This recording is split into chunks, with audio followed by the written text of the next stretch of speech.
The wind in Wyoming territory had teeth, and in the late fall of 1873, it was chewing right down to the bone. Silas Creedy felt it through his wool coat, his leather gloves, and the thick beard that hadn't seen shears since spring. He was 40 years old, but the high plains weather and a life spent alone had carved him into something that looked older.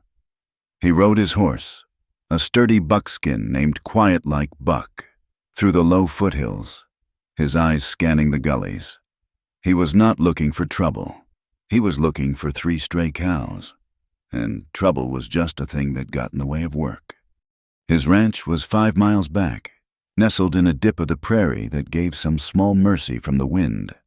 It was a silent place. Silas had not had a visitor in 5 years, not since the preacher came by to see if he was still alive after the winter that took his wife and son. He had been alive. He just had not been living. His left hand, resting on the saddle horn, ached with the cold. It was a map of old miseries. A thick, pale scar ran from the knuckle to the wrist, a souvenir from a barbed wire fence he'd been stringing in a rage 12 winters ago. He'd barely felt it at the time. He'd been burying his wife, Mary, and their infant boy, Thomas, with his bare hands, the ground frozen solid. The smallpox having taken everything from him but the wind and the work. Since then, the silence had been his only partner. He was about to turn Buck back toward the meager shelter of his own valley when he saw the shack. It was an old line rider's cabin, abandoned for a decade. The roof was half gone, the chimney a pile of rocks. It was a place for snakes and spiders, not people. He'd passed it 100 times, but today, something was wrong. The splintered plank that passed for a door was pulled almost shut, and a thin wisp of smoke, more like a dirty breath, rose from the rocks. Silas pulled his rifle from its scabbard. Not a visitor, a squatter, maybe, or worse, rustlers. He dismounted, the snow crunching under his boots. He moved slow, his eyes on the doorway. The wind masked his approach. He reached the opening and kicked the door. It swung inward on one hinge with a tortured squeal, slamming against the inside wall. The smell hit him first. Filth, despair, cold ash. His eyes adjusted to the gloom. The shack was empty of furniture, save for a rusted iron bed frame in the far corner, stripped of any mattress. And there was a woman chained to it. He froze, his rifle held steady. This was a kind of trouble he had no name for. She was huddled against the wall, her bare feet tucked under a thin, torn chemise that did nothing to hide the violent, faded bruises that marked her arms and legs. She was barefoot on floorboards slick with frost. Her hair was a matted tangle of blonde and dirt. When she saw him, she did not scream. She made a guttural, terrified sound, trying to shrink into the wood itself. A dirty gag was tied tight around her mouth. Silas stood there for a full minute, his mind refusing to make sense of the sight.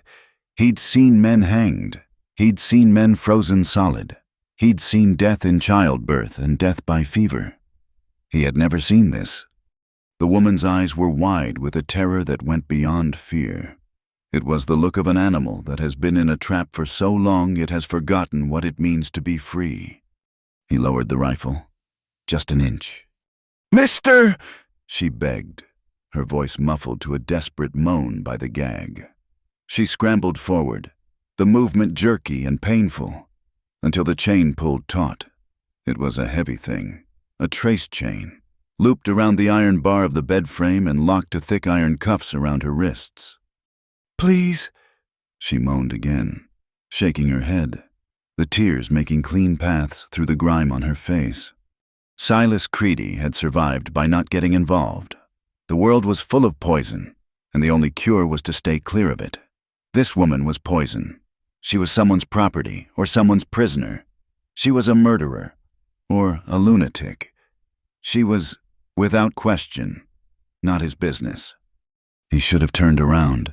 He should have mounted Buck and ridden away, pretending the wind had blown the door open and he had seen nothing but shadows. He stepped inside. The air was colder in the shack than out. He walked toward her.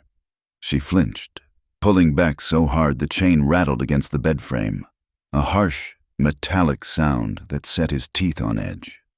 "I ain't gonna hurt you," he said. His voice was rough from disuse, like stones grinding together. He knelt, keeping his distance, and studied the chain. It was padlocked. The iron of the cuffs had rubbed her wrists raw. They were swollen and dark. He saw her left hand, clenched tight. Something was stuck in her palm. He reached out, not to touch her, but to see.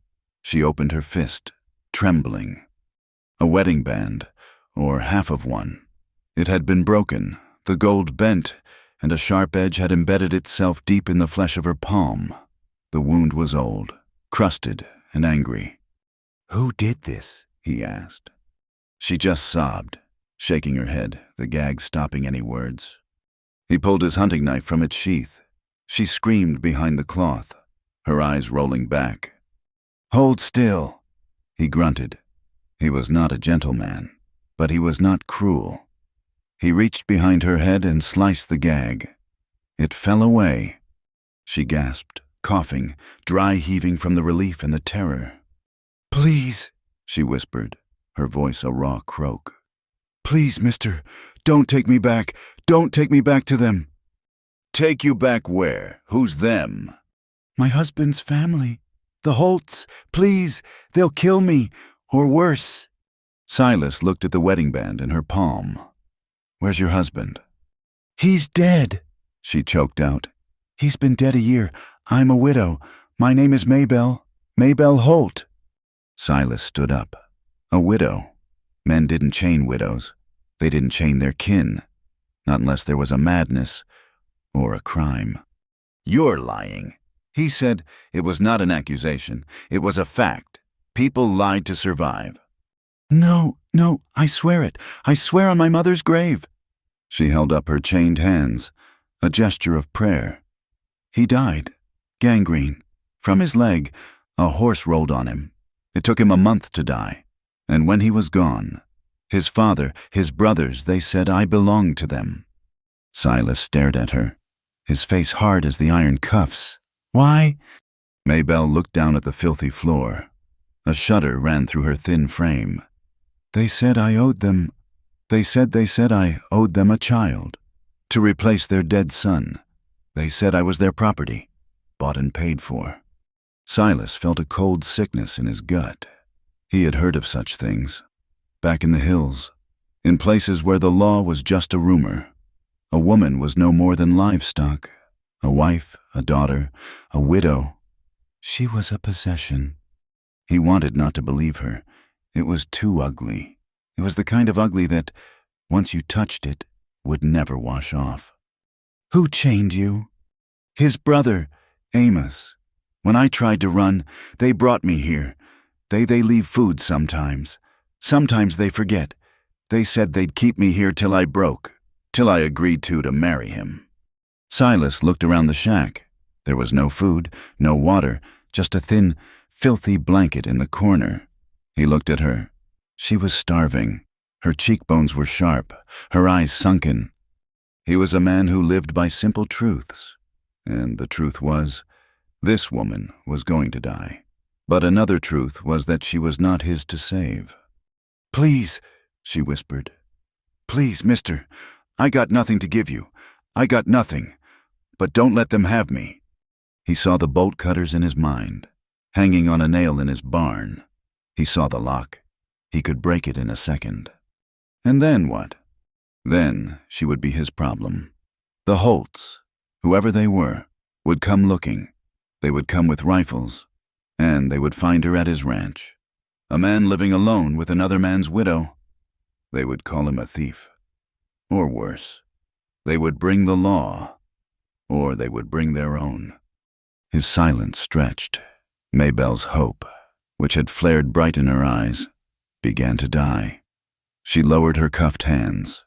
The rattle of the chain was the only sound. "I can't," Silas said. The words tasted like ash. She didn't cry. She just nodded. A slow, terrible acceptance. She crawled back to the wall, pulling her bare feet under her thin shift, and turned her face away from him. She had given up. That, more than the chains, haunted him. He turned and left the shack. He went to his horse, his movements stiff. He unstrapped his canteen and his saddle blanket. It was his good one, thick wool. He walked back inside. Maybelle was in the same position, facing the wall. He set the canteen down on the floor, sliding it toward her. He unfolded the blanket and dropped it. She did not move. "There's water," he said. She said nothing. He stood there, a big man in a small, dark room, trapped by a misery that was not his. He turned and walked out, pulling the door as closed as it would go. He rode Buck hard, back toward his cabin, the wind at his back, pushing him away. But he could not outrun the image of her, the swollen wrists, the broken ring, the hollow eyes. He reached his cabin. It was small, sturdy, and clean. The fire was banked. He added wood, made coffee, fried bacon. He sat at his table, the scarred hand wrapped around the hot mug. The silence of the room, usually his comfort, was suffocating.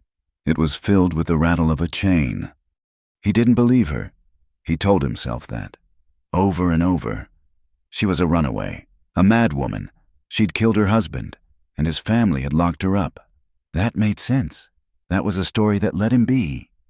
But his mind kept snagging on the details. The demand for a child, the claim of property. It was the kind of grim, frontier logic that festered in isolation. He tried to work. He checked his stores. He chopped wood for the night. But every time he swung the axe, he saw the padlock. Every time he felt the cold, he saw her bare feet. As the sun began to dip, painting the sky in angry shades of purple and red, the wind changed. It stopped being a bite and became a howl. The temperature dropped 10 degrees in an hour. Snow began to fall, not a gentle dusting, but a hard, horizontal spray of ice. A blizzard. Silas stood by his window, watching the world disappear into a churning wall of white. It was the first big storm of the season. It would last for days. He thought of his cattle, huddled in the draw. They would survive. They knew how to turn their backs to the wind. He thought of the shack, the half-gone roof, the walls full of cracks. He thought of the woman in the thin chemise. She would not last the night. "Not my business," he said aloud. The sound of his own voice shocked him. He ate his dinner standing up, his stomach tight. He banked the fire, the roar of the wind outside making the cabin feel small. He lay down on his cot, pulling the blankets up. He did not sleep. He saw Mary, his wife, her face pale with the fever. He saw his own hands, raw and bleeding from digging in the frozen earth. He had been helpless then. He had been able to do nothing but watch the cold take what he loved. He was still helpless. He was still letting the cold win. The storm screamed. He thought he heard a chain rattling. At 4 a.m, when the darkness was at its thickest and the storm at its peak, Silas Creedy got up. He lit the lantern, his movements grim. He dressed in his heaviest clothes. He went to the kitchen and ladled cold stew into a tin. He shoved it in his pocket. He pulled on his gloves.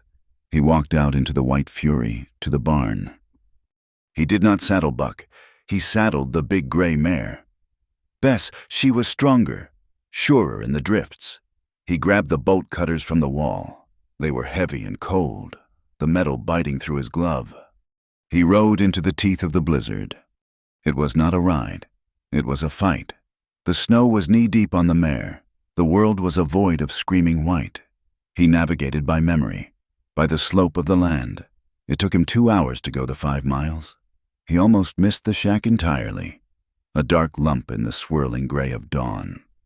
He swung down from Bess, his limbs stiff, the bolt cutters in his scarred hand. He kicked the door. It was jammed with a snowdrift. He put his shoulder to it and shoved. The shack was full of snow. A drift had piled up against the far wall. He saw the blanket he had left her. It was a mound, covered in white. "Ma'am?" he called. No answer. He waded through the drift, his heart a cold stone in his chest. He was too late. He had waited too long, hiding behind his own bitter walls, and now he was too late. He reached the mound and grabbed the blanket. It was stiff with ice. He pulled it back. Maybelle was there. She was curled in a tight ball, her body blue with cold. Her breathing was a shallow, hitching rattle. She was not unconscious, but she was close. "Madam, Maybelle," he'd said, shaking her. Her eyes fluttered open. They were dull. She did not seem to recognize him. "I brought stew," he said, stupidly.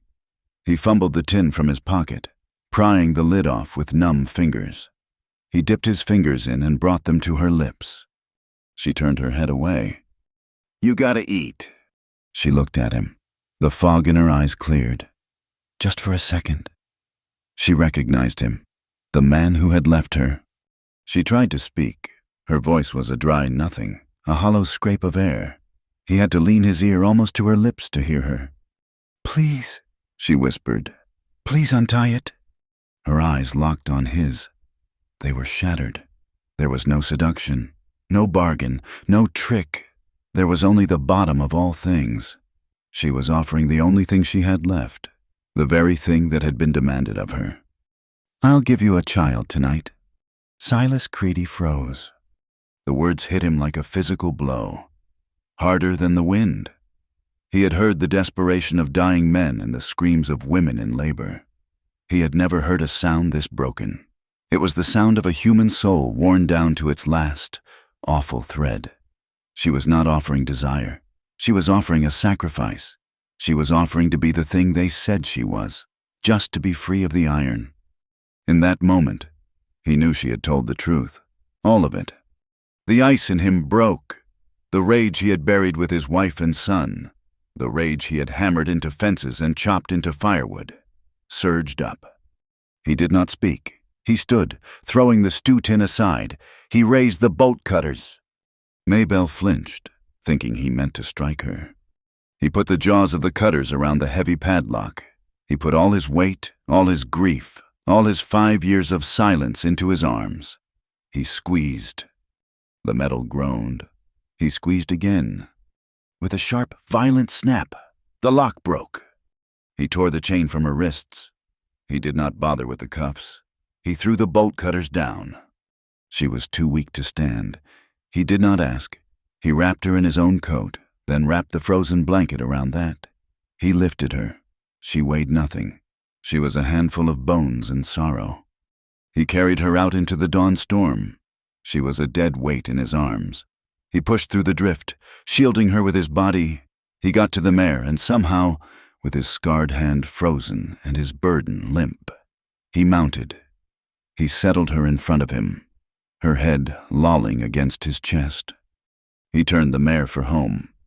Maybelle gave a small sigh, the sound of a string being cut. She passed out in his arms. Silas Creedy, the man who wanted no visitors, rode back to his cabin, the wind howling at his failure, carrying the first human being he had touched in 5 years. He had done the one thing he swore he would never do. He had gotten involved. The world was just white noise.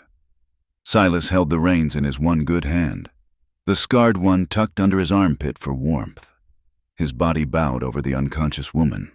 The mare, Bess, was a miracle of an animal, pushing through drifts that came to her chest, her breath pluming in frosty clouds.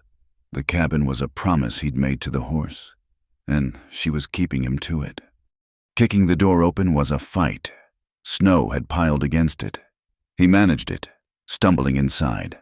The sudden, shocking silence of the cabin almost as loud as the storm. He slammed the door shut, cutting off the howl. His home was small, a main room with his cot, a stone fireplace, a rough-hewn table, and shelves, a small kitchen area in the back. It was warm. The fire he had banked hours ago still glowed. He did not put her on his cot, not yet. He laid her on the bearskin rug before the hearth, her body still wrapped in his ice-caked coat. She was so light. He was afraid she would break. He threw logs on the fire, stacking them high. The flames caught, roaring to life. Only then did he see the state of her. The iron cuffs were still on her wrists. He had broken the chain, not the manacles. "Damnation," he muttered. He went to his tool chest and came back with a file and a small pry bar. He knelt beside her. Her breathing was still a shallow rattle. He had to get her out of the wet clothes. He worked clinically, his fingers stiff and clumsy. He unbuttoned his frozen coat. The thin chemise underneath was soaked and torn. He averted his eyes as much as he could, pulling it off her shoulders. Her skin was blue-white, covered in old bruises that looked like faint, ugly stains. He saw the sharp ridge of her collarbone, the way her ribs stood out. He wrapped her in a dry wool blanket, tucking it tight around her. Then he addressed the cuffs. It was hard, slow work. Her wrists were swollen, the skin broken and rubbed raw underneath the iron. He had to file at the lock pin, carefully, trying not to grate the skin. She whimpered, a small animal sound in her sleep, but did not wake. After 10 minutes of cursing and patient work, the first cuff sprang open. He did the same for the second. Her hands, free for the first time in who knew how long, curled inward, like claws. He looked at her left palm. The broken wedding band was still stuck there. He knew he had to get it out. The wound was festering.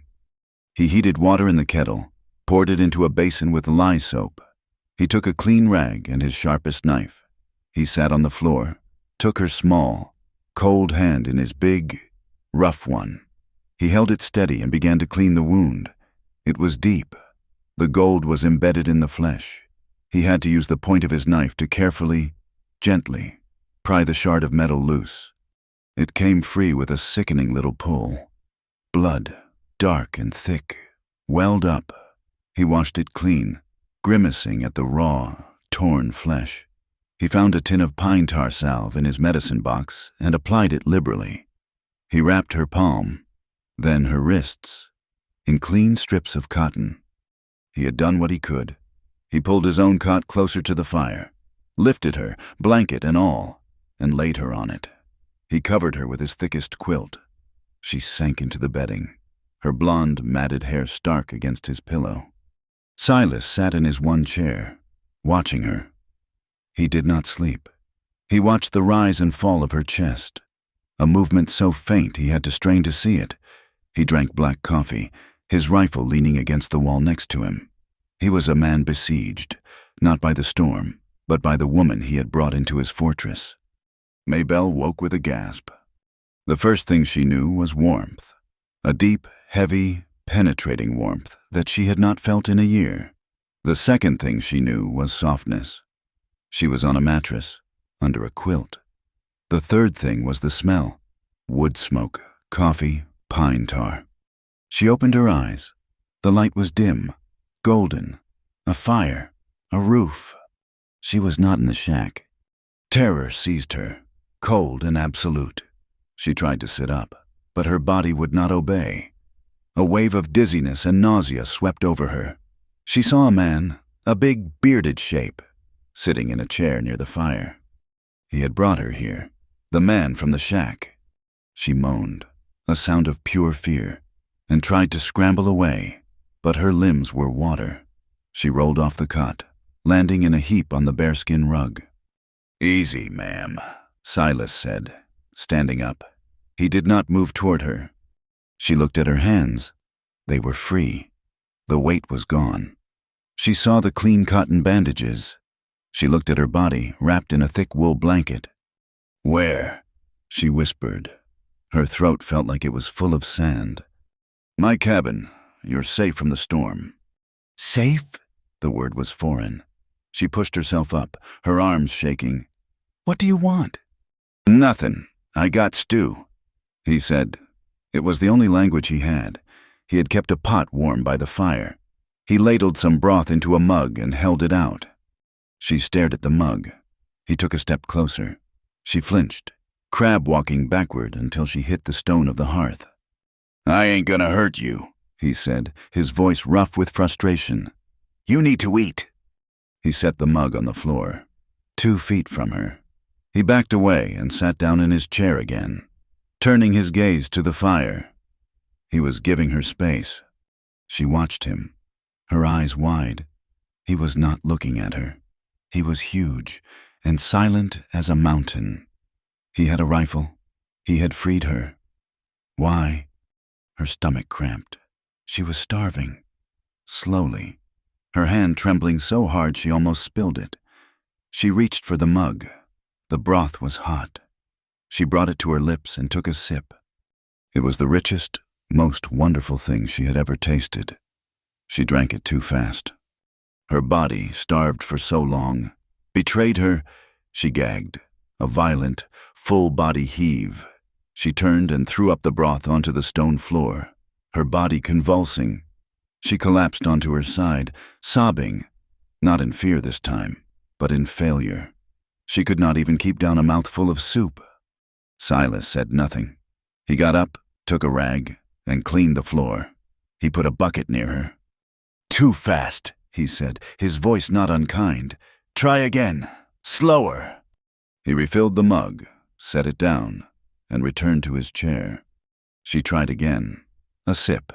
She held it, waited. Another sip. Her stomach cramped, but it stayed.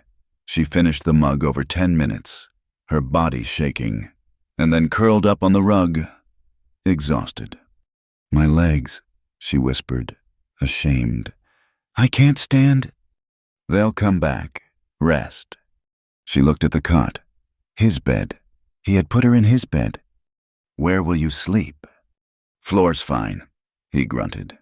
He pulled a second quilt from his chest and threw it on the floor near the door, as far from her as he could get. Maybelle watched him. He was not her husband. He was not Amos Holt. He had not touched her. He had not hurt her. He had cleaned her wounds. He had fed her. She was terrified, but as the warmth of the fire and the broth seeped into her bones, she felt something else, a flicker of not hope. It was confusion. This did not make sense. She tried to say thank you. The words would not come. They were stuck, rusted shut, just as the cuffs had been. She fell asleep on the rug, the sound of the blizzard outside and the steady breathing of the man on the floor filling the silence. The storm raged for 2 days. They were locked in the cabin. Silas slept on the floor. He gave her the cot. He did not speak unless spoken to, and she did not have the strength to speak. He was a man of quiet routine. He would wake before dawn, build up the fire, and go out into the white hell to check on his animals in the barn. He would come back, caked in snow, and make coffee. He would set a mug of broth for her, and later, some thin oatmeal. He would sit at his table, cleaning his rifle, or mending a piece of tack. He never touched her. He never even looked at her for more than a second.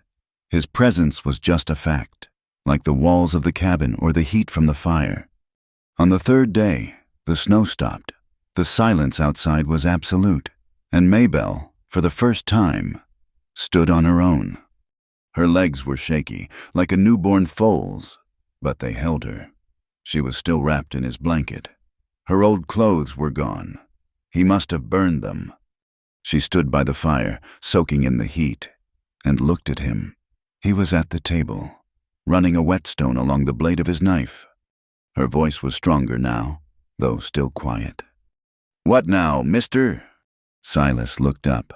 He stopped the knife. "Heard you say your name was Maybelle." "It is Maybelle Holt." "I'm Silas Creedy." He went back to his knife. "Mr. Creedy," she said, forcing the words out. You saved me. Now what do you mean to do with me?" He paused again. "Do with you? Am I your property now?" The question was hollow, devoid of emotion. "Are you going to keep me, or are you going to sell me?" Silas put the stone down. He looked at her, and his eyes were cold, but not with cruelty. It was a deep, old cold. "I don't trade in people, ma'am. I trade in cattle, and I ain't got many of them left." He stood and put on his coat. "When you're strong enough, you can go wherever you please. There's a town. Jericho, 20 miles east, or you can head north to Cheyenne. It's your choice."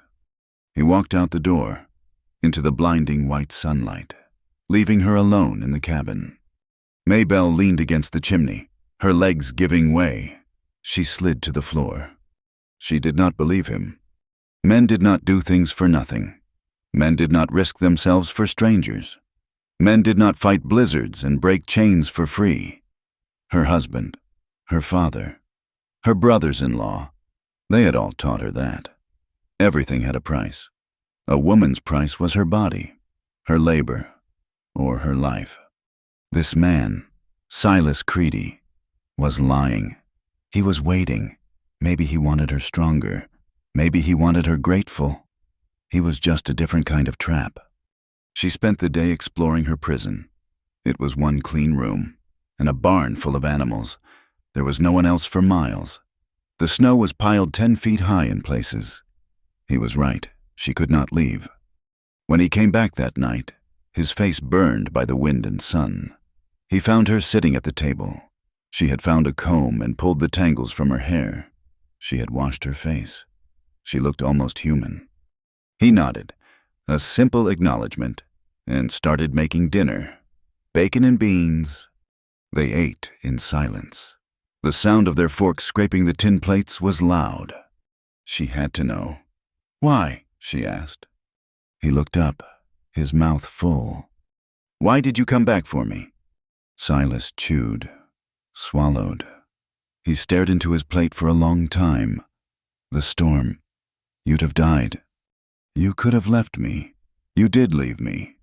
His scarred hand tightened around his fork. "Yeah," he said. "I did." He looked at her, his gaze so direct it felt like a physical weight. "I was wrong." He said nothing else, but that was more than any man had ever said to her. The next day, she felt strong enough to help. She swept the floor. He found her a pair of his old wool trousers and a shirt, which she rolled up. They were huge, but they were warm. The enforced closeness of the cabin began to chip away at their silence. It happened in small pieces. She was by the fire, rubbing her bandaged wrists. She looked at his left hand, at the pale, ugly scar. "What happened to your hand?" she asked. Silas was mending a bridle. He didn't look up. "Barbed wire. 12 winters ago. It looks like it was a bad cut." "It was. Did the doctor fix it?" "No doctor. Did it myself." He tied off a knot with a hard yank. "Was busy. Didn't have time for the pain." She waited. He offered nothing more. "What were you busy with?" Silas stopped his work. He set the bridle down. He stared at the fire, but his eyes were seeing something else. A cold, dark place. "Burying my wife and son." Maybelle froze. The words hung in the air, heavy as stones. "Smallpox," he said, his voice flat, all emotion worn out of it long ago. "Swept through the whole valley. Took 'em both in a week. Mary. And the boy, Thomas, he was just an infant." He held up his scarred hand. "The ground was frozen. Had to use a pickaxe. And my hands, the wire, I didn't even feel it. Not till later. I buried 'em. And then I came back here." "And you've been here ever since," she whispered. "That's right. Been alone." He picked up the bridle. The conversation was over. Maybelle watched him, her heart aching. She understood.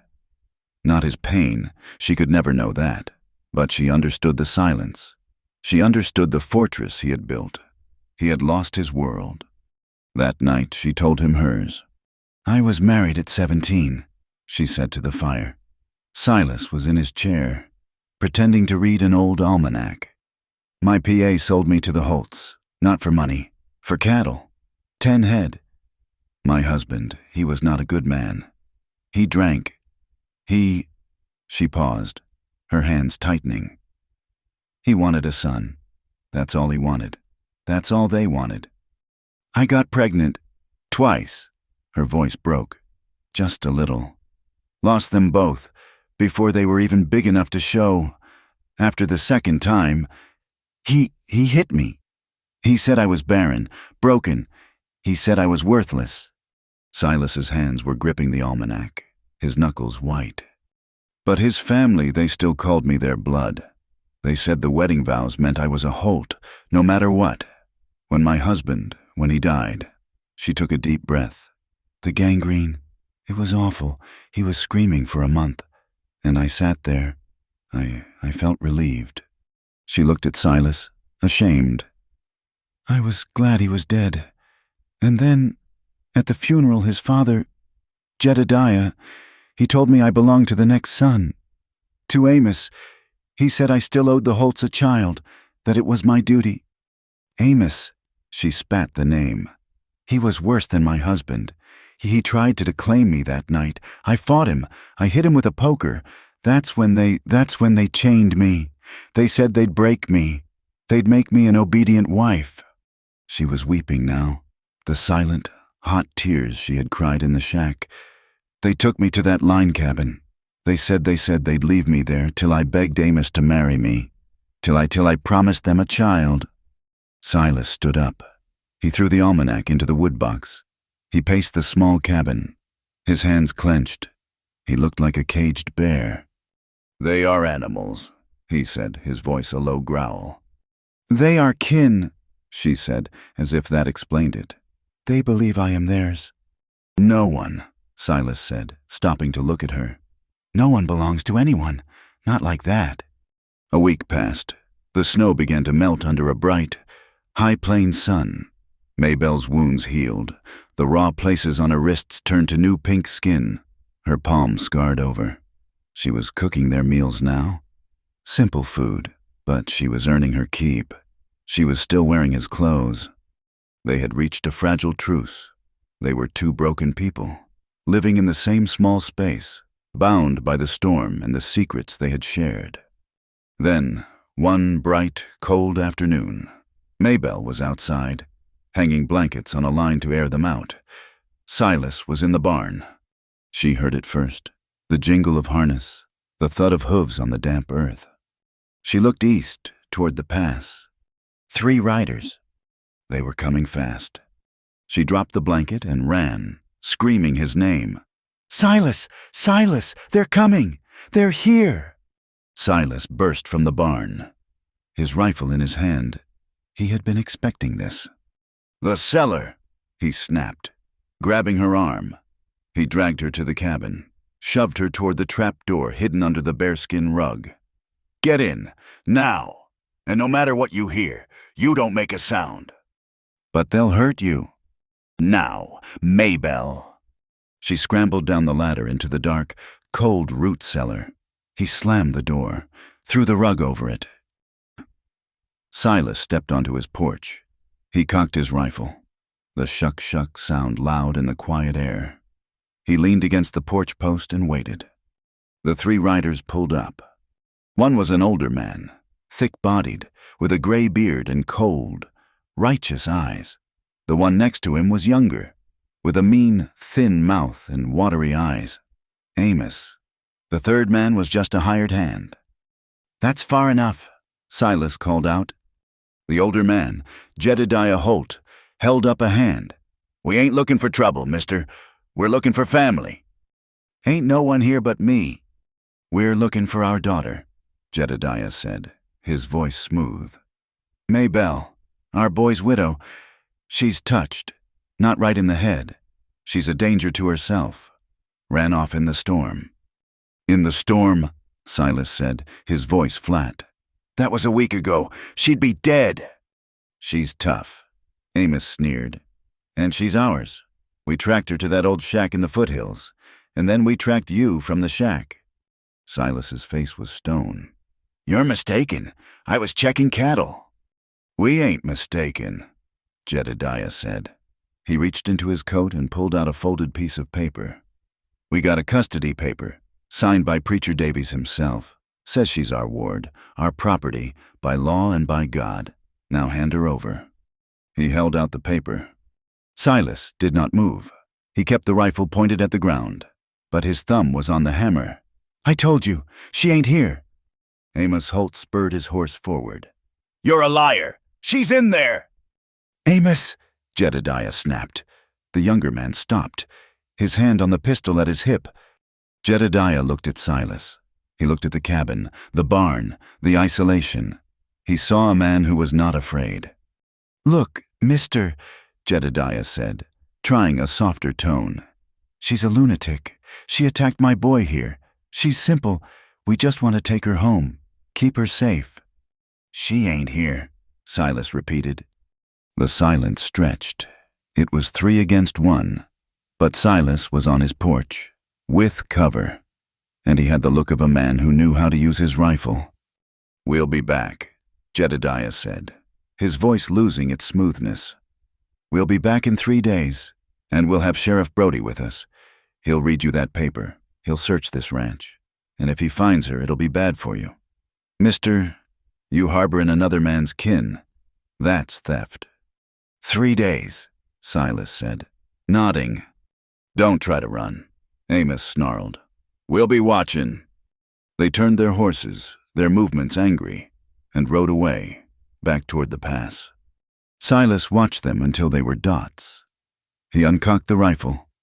He stood there for a long time, the silence of the ranch settling back in. But it was a different silence now. It was thin. It was a silence that was holding its breath. He went inside. He pulled back the rug and opened the trap door. "You can come up." Maybelle climbed the ladder, her face pale, her hands shaking. She had heard every word. "They'll be back," she whispered, her eyes wide with the old terror. "With the sheriff. They'll take me." "Maybe," Silas said, cleaning his rifle. "You have to let me go," she said, her voice frantic. "I have to run. I'll go north. I can walk to Cheyenne." "You won't make it 10 miles, Silas said, not looking at her. "They're watching, and the snow's too deep." "Then what?" she cried. "What are we going to do? They'll hang you. They'll say you stole me." Silas finished cleaning the rifle. He set it on the table. He looked at her, and his face was set, grim and decided. He had been a man alone for 12 years. He had avoided this. But it was here. It was on his porch. It was in his house. "They ain't taking you," he said. "But the paper, the preacher, the sheriff—" "Let the sheriff come," Silas said. 3 days. A lot can happen in 3 days. Maybelle stared at him. He was not sending her away. He was not giving her up. For the first time in her life, she was not alone. The terror was still there, a cold snake in her belly, but something else was there with it, something she could not name. "They'll kill you," she whispered. Silas picked up the rifle. He checked the action. "They'll try." The first night was a long one. Silas did not sleep on his pallet by the door. He sat in his chair by the cold hearth, his rifle across his lap. He listened. Every snap of a frozen branch, every hoot of an owl, was the sound of the Holts returning. Maybelle did not sleep either. She lay in his cot, her eyes wide open, staring at the ceiling. She was a prisoner again, but this time, the walls were the entire valley. She heard every time Silas shifted his weight in the chair, the creak of the wood, the rasp of his breathing. He was guarding her. The thought sent a strange, painful tremor through her. The next day was worse. The sun was bright. The snow was melting. It made the world feel too open, too exposed. Silas went about his chores, his rifle slung over his shoulder. He checked the perimeter of his property, his eyes scanning the tree lines. He found tracks, a single horse, posted on the ridge, watching, just as Amos had promised. Maybelle watched him from the cabin window. He was a good man. He was a quiet, broken, decent man, and he was going to die. She had brought this to him. She, who had nothing, was going to cost him the one thing he had left, his life, his home. That night, the silence in the cabin was different. It was not the shared silence of 2 survivors. It was the tense, suffocating quiet of a death watch. Silas ate his beans standing up, his gaze flicking to the window. "They'll come at night," Maybelle said, her voice flat. Or at dawn, that's their way. Silas just nodded, his jaw tight. You should get some sleep. How can I? Close your eyes. You'll need the strength. For what? To run? To watch them kill you? Silas slammed his tin plate on the table. Enough, Maybelle. I said I'd handle it. I will. How? She demanded, standing. She was stronger now, and the fear was turning to a desperate, angry energy. How, Silas? It's 3 of them, maybe more. And they'll have the law. You heard them. They'll have the sheriff. You have a rifle. They have a piece of paper. The paper will win. The paper's a lie. He won't care. A sheriff in a place like this? He won't care about a chained-up widow. He'll see you, a lone man, and me, a woman in your cabin. He'll see what they tell him to see. He'll call it theft. He'll call it sin. And they will take me, and they will hang you. He had no answer for that, because he knew she was right. He turned away from her, rubbing his scarred hand. He paced the small room. He was trapped. He had brought her in, and now the walls were closing in on them both. Maybe, he said, his back to her.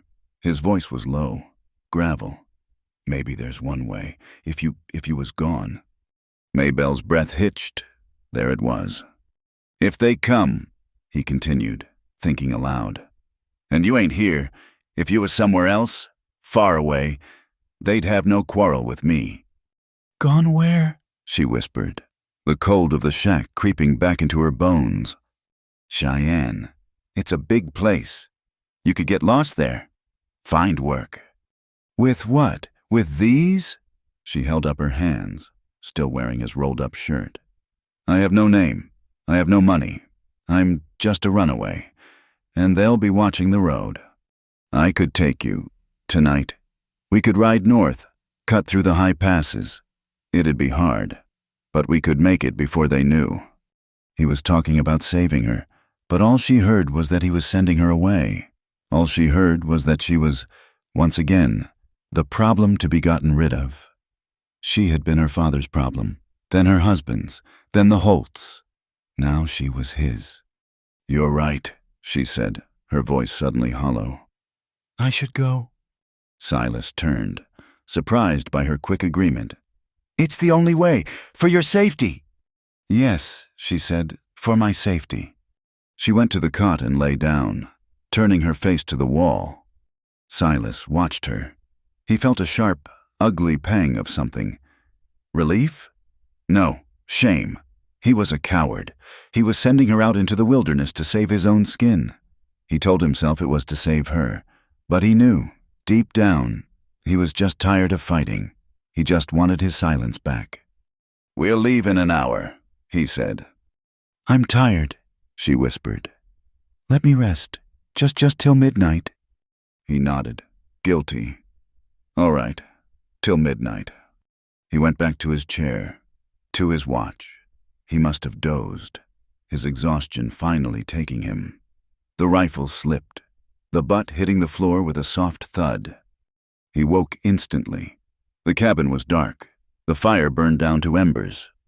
Maybelle? He called. The cot was empty. The quilt was folded. He swore. Grabbing his rifle, he ran to the door. It was unlatched. He burst outside. The night was brilliant, cold, and cruel. A full moon lit the snow, turning the world to silver and blue. Maybelle, he roared. He saw her. She was 100 yards away, a small, dark figure walking toward the pass. She was not running. She was just walking. He ran after her, his boots crunching in the crusted snow. Maybelle, get back here! He caught up to her, grabbing her shoulder. He spun her around. She was barefoot. She had left the boots he gave her by the door. She was walking into the snow, into the night, in his wool trousers and shirt, barefoot. What in God's name are you doing? He yelled, shaking her. You'll freeze in an hour. She looked at him, her face pale in the moonlight, her eyes dead. It's better this way. I won't ruin your life. Mr. Creedy. They'll find me in the snow. They'll have their property back, and they'll see I'm damaged. They'll leave you be." He stared at her, horrified. This was not an escape. This was a suicide. She was walking out to die so that he would not be harmed. "You think I care about that?" he growled. "You should. You saved me. I won't be the reason you're hung. I won't." Her voice was quiet, terribly calm. "It's all right. Really, no one ever fought for me. Not really. It's not supposed to happen. I see that now. My PA, my husband, his kin, they all just wanted to be rid of me. You're the same. It's just you're a kinder man about it. I'd rather the cold take me than them." She tried to pull her shoulder from his grasp. Silas looked at her. He saw the girl in the shack, the woman who offered him her body for freedom. He saw the woman who sobbed when she couldn't keep soup down. He saw this person, who had been treated so much like an animal that she thought her only value was in dying quietly. The dam of his silence, the one he had built 12 years ago, did not just crack, it shattered. He let go of her shoulder and took her hand. Her hand was already ice cold. He held it in his own, his scarred, rough palm against her small, scarred one. "You're wrong," he said, his voice thick. "No one ever fought for you." He looked her straight in the eye, the moonlight catching the sudden fire in his. "This time, I will." Maybelle stared at him. She heard the words, but her mind could not understand them. "What?" "I said, I will. I am fighting for you, you damn fool. Now get back to the cabin before you lose your feet." He did not wait for her. He bent, swung her up into his arms as easily as he had the night of the storm, and began to carry her back. She was rigid at first, her hands pressed against his chest.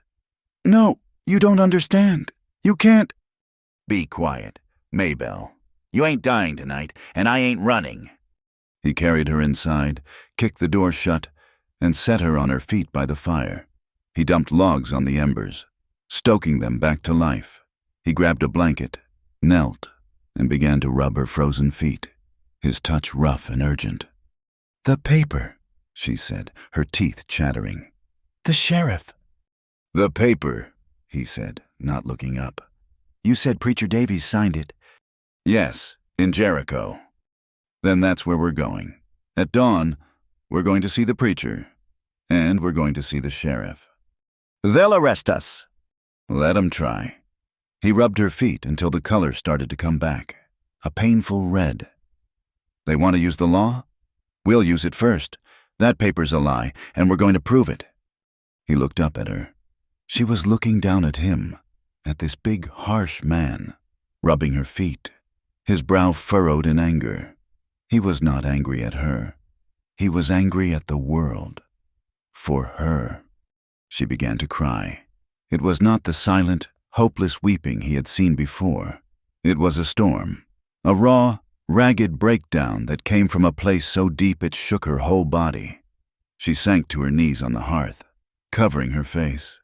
Silas, awkward and out of his depth, stopped rubbing her feet. He put his hand on her back, a heavy, warm weight. He said nothing. He just let her cry. He let all the years of pain and loneliness and terror pour out of her onto the floor of his cabin. He had made his choice. He was no longer a man in hiding. The ride to Jericho was 20 miles of frozen mud and half-melted snow. It was slow going. Silas rode Bess, his rifle in the scabbard. Maybelle rode Buck, wearing Silas's spare coat and a pair of his old, mended boots, stuffed with rags to fit. They did not talk. They watched. They watched the ridges. They watched their backs. Amos Holt had said they would be watching, but the valley was empty. It was a cold, bright, nervous day. Jericho was not much of a town. It was 2 rows of false-fronted buildings on a muddy street, a general store, a smithy, a saloon, and a small white church with a leaning steeple. As they rode down the main street, windows twitched, faces appeared. A woman sweeping her porch stopped, her broom held in mid-air. They saw Silas Creedy, the recluse from the High Valley. who hadn't been to town in 2 years, and they saw the strange, thin woman with him, swimming in his clothes, her face pale and bruised. Tongues started wagging before they even dismounted. The preacher's house was next to the church. Silas tied the horses to the hitching post. "You wait here," he said to Maybelle. "No," she said, sliding off Buck. Her legs were shaky, but she stood.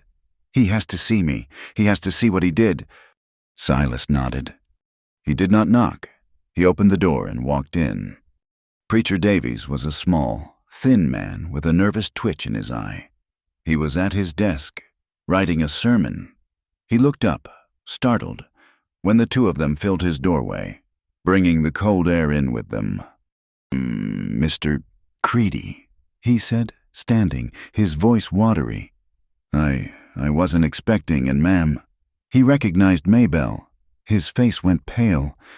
"Preacher," Silas said. He shut the door behind him. His voice was low and flat. It was more frightening than a yell.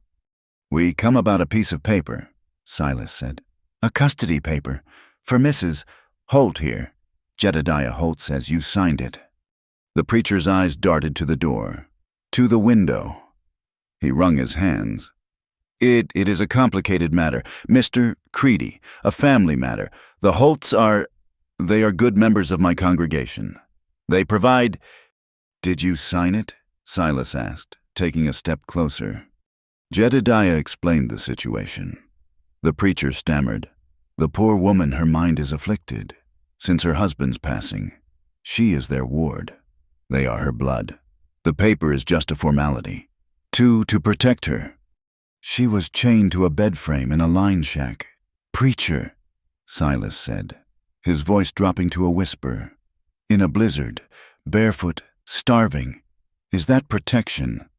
The preacher recoiled, his hand flying to his mouth. No, I didn't know they said she was violent, that she ran off." "They lied." Maybelle said it was the first time she had spoken. Her voice was strong, and it cut through the preacher's whining. "They lied to you, just as they lied to everyone. They chained me because I would not marry Amos, because I would not be their broodmare, and you signed their paper." It wasn't a legal document, per se," Davies said, sweating now. "It was more a letter of concern, a recommendation." "Show me your book," Silas demanded. My book? Your records, marriages, deaths, baptisms. You keep a record. Did you record this custody?" "No, of course not. It's not a church." "So you signed a paper that you knew was not legal. You gave them a lie to wave around." Silas was very close to him now. The preacher was pinned against his desk. They pressured me. Mr. Creedy, Jedediah Holt, he's a hard man." "And so am I," Silas said. "You're going to write another paper, an affidavit. You're going to write that you never signed a legal custody document, that the Holts misled you, and that, as far as God is concerned, Maybelle Holt is a free woman." "I can't. Jedediah will ruin me." "I will," Silas said. "If you don't, you will write it, and then you will sign it, and then we will take it to the sheriff." The preacher looked from Silas's cold eyes to Maybelle's burning ones. He was trapped between two dreadful forces. He chose the one in his office. "I will write it," he whimpered, sinking into his chair. It took him 10 minutes. His hand was shaking so badly the script was almost illegible, but he signed it. Silas took the paper, folded it, and put it in his pocket. "We're going to see the sheriff now. You're welcome to come along and tell him yourself." No, the preacher said, sinking his head into his hands. That's all I can do. Please, just go." Silas looked at him with pure contempt. "You're a weak man, preacher, and weak men are cruel." He and Maybelle left. Sheriff Brody's office was at the other end of the street, next to the saloon.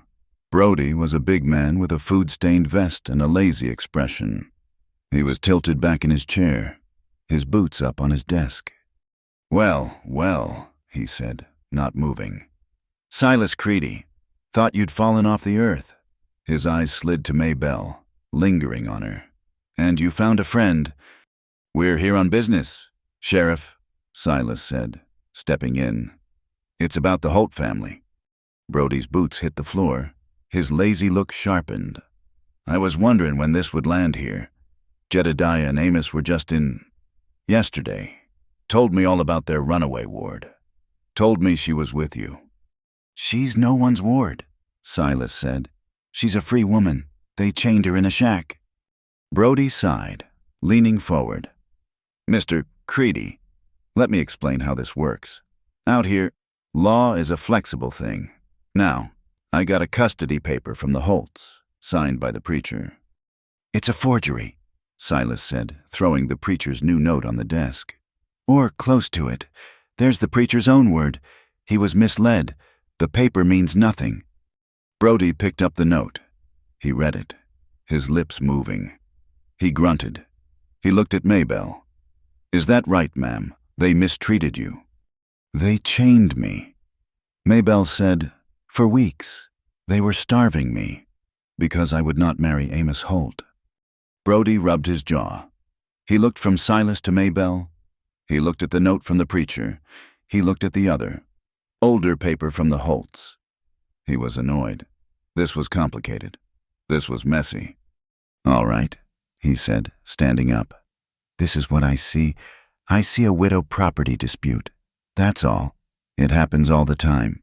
A man dies, his kin claim his stock, his land, his woman. It ain't pretty, but it's common. That's not the law, Silas said, his voice rising. It's the custom. Creedy. And custom is stronger than any law book out here. I got Jedediah Holt on one side, a landowner with 4 sons and a lot of influence. And I got you on the other, a recluse. And her? He jerked his chin at Maybelle. So you're going to do nothing, Maybelle cried. I ain't gonna start a range war over one widow. Ma'am, no offense. The Holts want her. You want her. He looked at Silas. You want to keep her? She's a free woman. She can do as she pleases. The sheriff laughed. A short, barking sound. That ain't how the world works, son. Not for a woman with no money and no man. You want to keep her? You want to protect her from the Holts? There's one way to do that. One way that makes her yours instead of theirs. He jabbed a thick finger at Silas. You marry her. You put your name on her. You make her your wife. Then she's your property. And the Holts can't touch her. That's a paper I will enforce. Silas and Maybelle stared at him, stunned. So that's your choice, Brody said, sitting back down and putting his feet up. You want to keep her. Marry her. If not, you return her. 'Cause I'm telling you, those Holts ain't stopping. And next time, I'm gonna side with them. Now get out of my office. This mud you're tracking in is making a mess. They left. They stood on the boardwalk. The sounds of the saloon next door, the tinny piano, suddenly loud. They were angry. They were defeated. The law had failed. The church had failed. He's right, Maybelle said, her voice dead. That's the only way. We're not getting married, Silas said, his voice flat. He was not marrying a woman to own her. That was what the Holts wanted. Then what? She said, looking at him, her eyes full of despair. It's over. Silas, you have to return me. No. He untied Bess's reins. We're going home. It's not home. It's a prison. They're coming for us. Let them come. We have the preacher's note. That's something. He swung up onto the mare. He looked down at her. Get on. We're leaving. Maybelle looked up at him. He looked defeated, but he was not giving up. He was still fighting. Buck was flighty, tired from the ride. He's too spooked, Silas said. He won't take two. Come here. Ride with me. He held out his scarred hand. Maybelle hesitated. She looked down the muddy street. A curtain twitched. She looked at Silas. He was her only safety. She took his hand. He pulled her up, seating her behind him on the mare's broad back. It was not proper. It was scandalous. She didn't care. "Hold on," he said. He kicked the mare into a trot. Maybelle, unsteady, had no choice. She put her arms around his waist. She pressed her face against his back. He was so solid, so warm. His wool coat smelled like wood smoke and horse. She felt the muscles in his back shift as he rode. It was the first time they had shared warmth that was not about survival. It was not a rescue. It was not a fight. It was just two people. Riding on a horse, she felt the steady beat of his heart against her cheek. Or maybe it was her own. She closed her eyes. She had her arms around this man, and for the first time in her entire life, she was not afraid, not of him. They rode the 20 miles back in silence, a single shape against the setting sun. When they got to the cabin, it was dark. The moon was rising. They were exhausted. The anger had worn off, leaving a deep, bone-weary sadness. Silas tended the horses. Maybelle went inside and lit the lantern. She stirred the embers of the fire, adding wood. The cabin was cold. Silas came in. He shut the door, bolted it. The sound was loud, final. He took off his coat. He looked at her. She was standing by the fire, her small frame lost in his clothes. They had 2 days, maybe 1. She had been sleeping on his cot. He had been on the floor. She walked over to his pallet of blankets by the door. "I'll sleep here," she said. You should take your bed. You need the rest." "No," he said. "Please, I've taken enough from you." "Stop it," he said, his voice gentle but firm. He walked over to the cot. He picked it up. It was a simple rope bed. He moved it from its spot by the hearth and set it in the corner, near his table, in the main part of the room. Then he took his own pallet of blankets and laid them on the floor, right next to it. They would sleep in the same corner, not as guest and host, but as partners, as equals.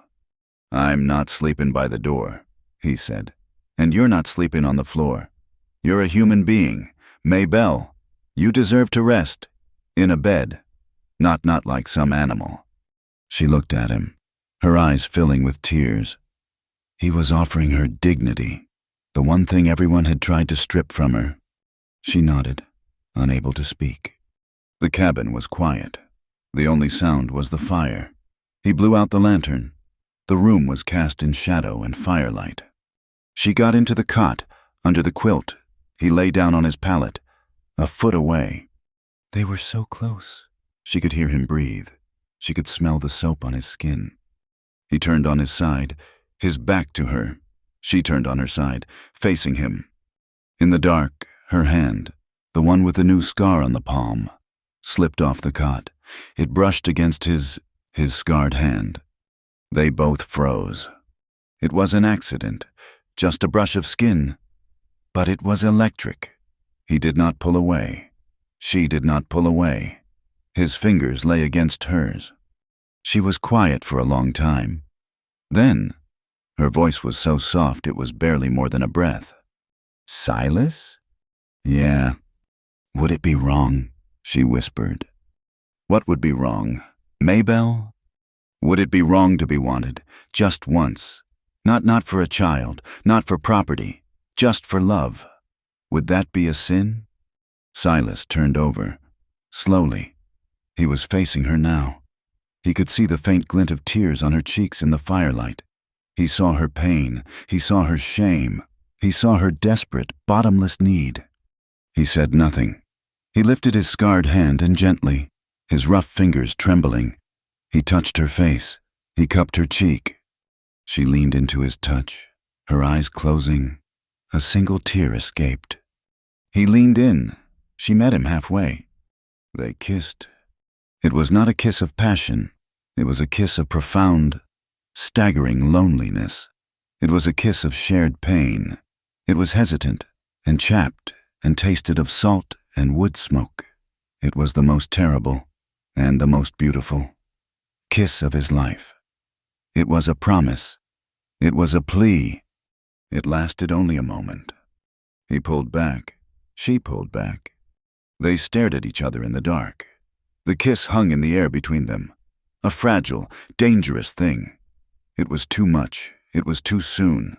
The sheriff's words. The Holts. The threat was still outside, on the ridge. He let his hand fall from her face. She turned, her back to him. He turned, his back to her. They did not speak again, but in the small, dark cabin, something had been broken open, and they both knew, as they lay there, wide awake, listening to each other's breathing, that nothing would ever be the same. That night, after the kiss, was the longest of Silas's life. He lay on his pallet, a foot from her cot, his back to her, but he was not asleep. Every nerve in his body was aware of her. He heard the small, shuddering breath she took. He heard her turn over, the ropes of the cot creaking.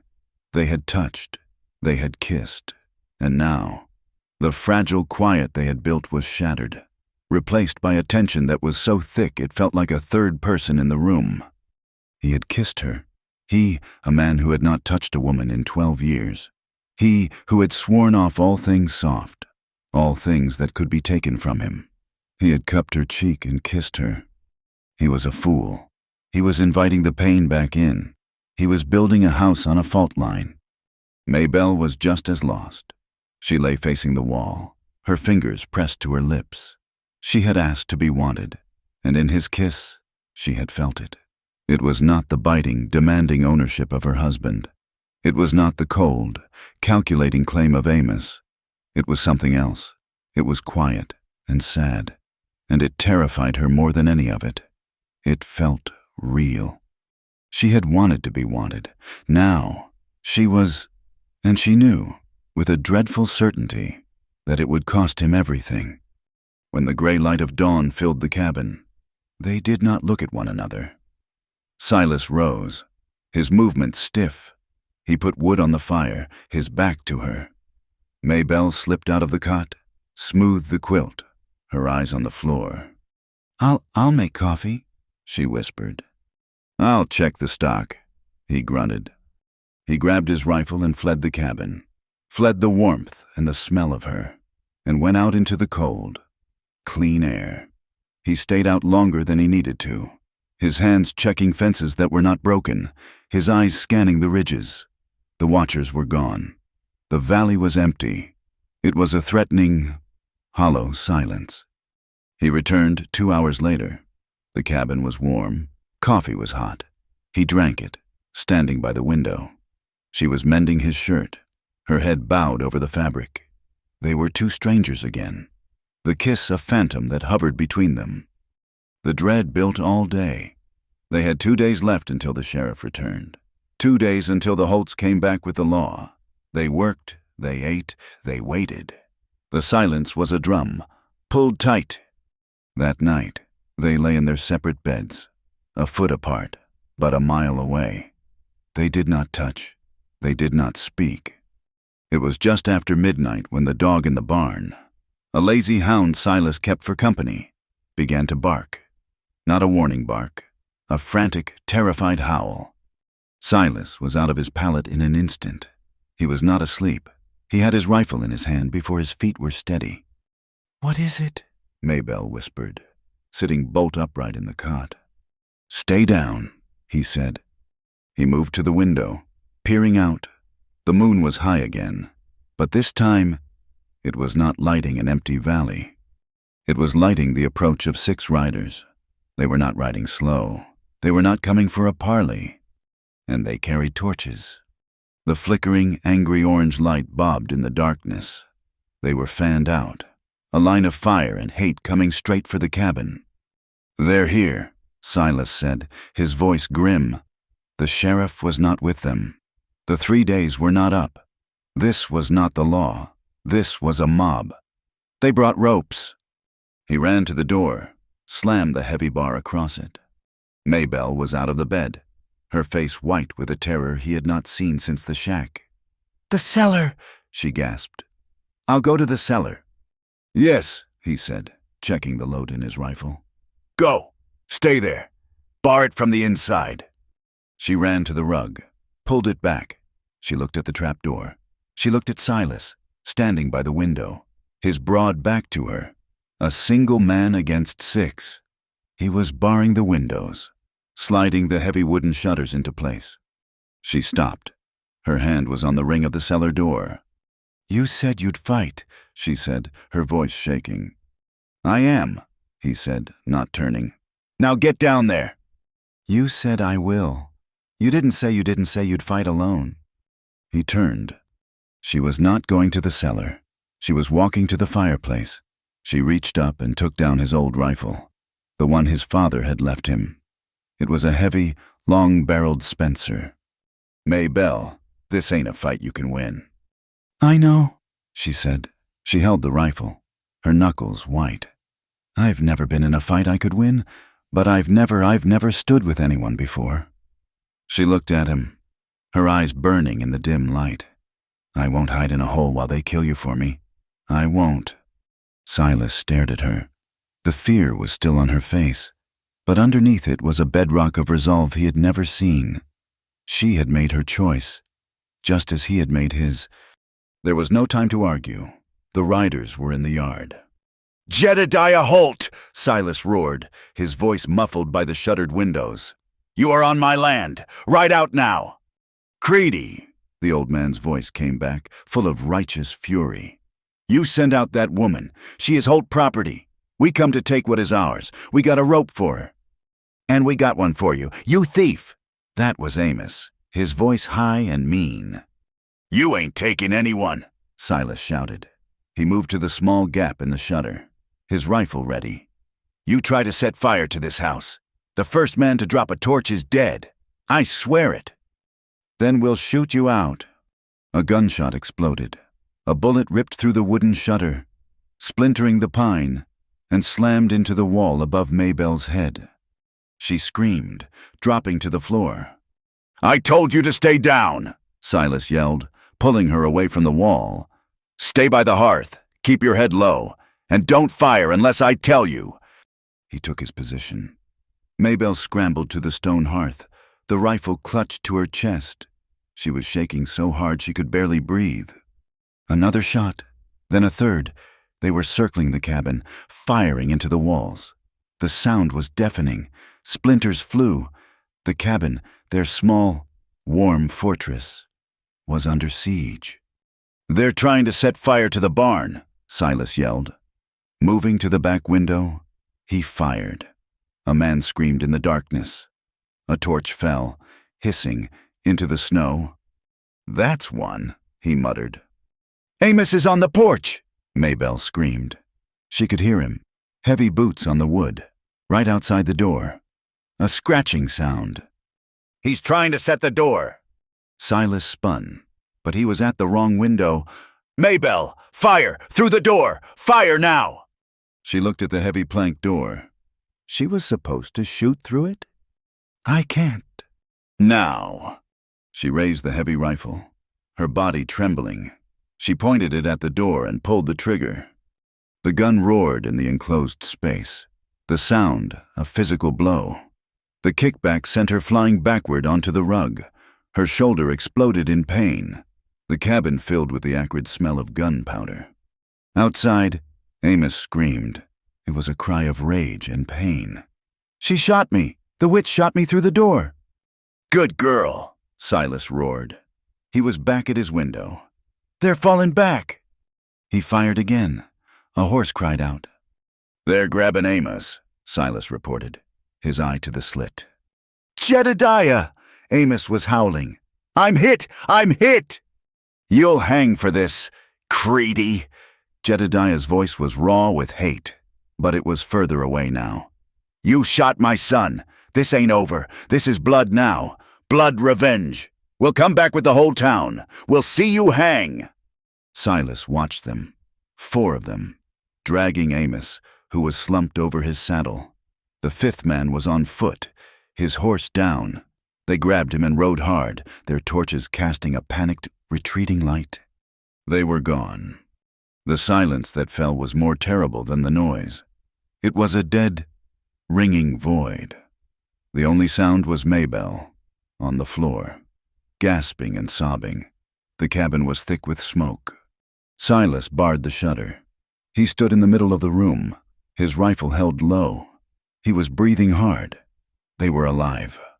He turned to Maybelle. She was still on the floor, shaking.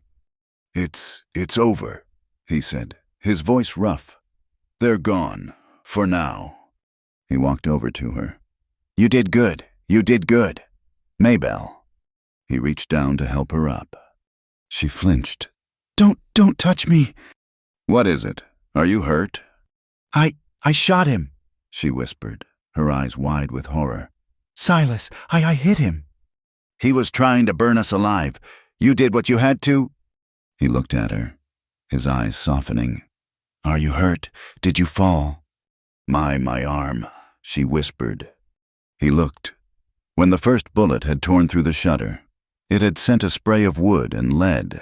Her sleeve, the one on the arm she had used to brace herself, was torn, and it was dark with blood. Dear God, he said. He dropped the rifle. He knelt, gently taking her arm. Let me see. It's just it stings, she said, her voice small. He pushed up the wool sleeve. A long, wicked gash ran from her elbow to her wrist. A piece of the bullet, or a shard of wood, had grazed her, tearing the skin open. It was not deep, but it was bleeding. Stay here, he said, his voice all business now. He went and lit the lantern. He brought the basin of water, the lye soap, the clean rags, and the pine tar salve, the same ritual he had performed on her wrists. He sat on the floor in front of her. He propped her arm on his knee. This is gonna sting, he said. He began to clean the wound. His touch was as rough and as gentle as she remembered. Maybelle did not flinch. She watched him. She watched his big, scarred hands, so carefully, so tenderly, cleaning her blood. She watched the furrow on his brow, his concentration. They had tried to kill him, and he had not run. He had stood, he had fought. For her. She began to cry. It was not the wail of terror she'd had in the shack. It was not the breakdown of grief she'd had on the hearth. It was a silent, stunned, disbelieving flood. It's all right, he said, his voice low, thinking the soap was stinging. It's not deep. It won't even need a stitch. Just a tight bandage. It's not the pain, she choked out. He stopped his work. He looked up at her. Her face was awash in tears, but her eyes were clear. They were looking at him, seeing him. You stayed, she whispered. You stood right by the window. That bullet, it was for you. We stood, he corrected her, his voice thick. We both stood. But why? She cried, the word tearing out of her. Why would you do this? They'll be back. They'll kill you. All for me. For nothing. Silas finished cleaning the wound. He took the bandage. He began to wrap her arm, his movements slow and methodical. You ain't nothing, Maybelle, he said, his voice so low she had to lean in to hear it. You ain't property, and you ain't nothing. He tied off the bandage. His hands, his strong, scarred hands, rested on her arm. He did not let go. She looked at him, at his face, streaked with gunpowder. His eyes were full of a terrible, weary sadness, and something else, a warmth. She had asked, the night before, if it would be wrong to be wanted for love. This was his answer. He had not spoken it. He had written it in gunpowder and blood. He had chosen her over his safety, over his peace, over his life. She stopped crying. She just looked at him. And, without a word, she leaned forward. She put her good arm around his neck. She pressed her face into his shoulder, breathing in the smell of him, smoke, sweat, and safety. He froze, his hands still on her bandaged arm. Then, slowly, awkwardly, he wrapped his own arms around her. He held her as she shook, his hand resting on the back of her head, his chin on her hair. They knelt on the floor of the cabin, surrounded by splinters and the smell of war, holding each other. He held her for a long time. When he finally pulled back, he did not let her go. He just looked at her. The question from the night before was still in her eyes. The kiss was still on their lips. He did not speak. He did not need to. He lifted his scarred hand, the one that had dug graves and built fences, and cupped her cheek. She leaned into his touch, her eyes closing. This time, there was no hesitation. She covered his hand with her own, holding it to her face. He kissed her. It was not the hesitant, fearful kiss of the night before. It was a kiss of raw, desperate, profound relief. It was the kiss of two people who had just walked through fire and found each other on the other side. It was slow. It was deep. It was a claiming. He pulled her to her feet. He looked at the broken window, at the bullet-scarred walls. This was their world. He led her to the cot, his cot, theirs. In the dim, smoky light of the lantern, they stood. The air was thick with unspoken words, with years of pain. Slowly, his hands trembling, he began to unbutton her shirt, the one he had given her. She did not stop him. He pushed the wool aside, his gaze falling on the faded, ugly bruises on her shoulder, the old map of her pain. He leaned in and pressed his lips to the scar, a gentle, reverent kiss. She shivered, but not from cold.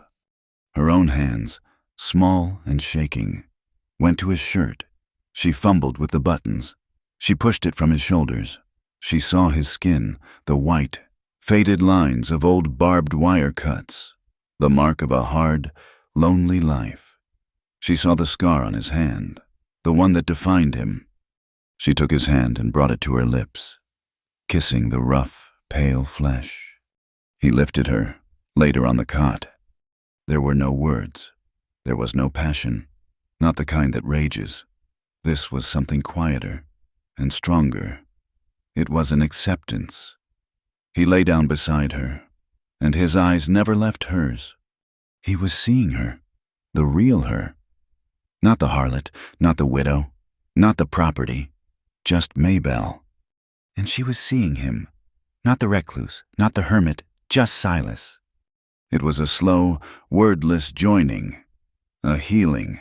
Her scars and his, they met in the darkness, two broken, lonely people who had been worn down to nothing by the world, finally, finding a place to rest.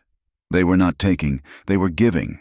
They were offering up their pain, their loneliness, their past. And in that small, smoke-filled cabin, they made a silent, binding vow. They were not alone anymore. When Maybelle woke, the cabin was filled with bright, cold sunlight. For a single, terrifying second, she did not know where she was. The old panic seized her. Then she felt it, the warmth. She was in the cot, and she was not alone. Silas was beside her, his back to her, his breathing deep and even. She was curled against him, her hand fisted in the back of his shirt, holding onto him as if he were an anchor and she was lost at sea. She was afraid he would vanish. She let go, her face burning. She had been clinging to him like a child. He stirred, turned over, his eyes opened. He looked at her.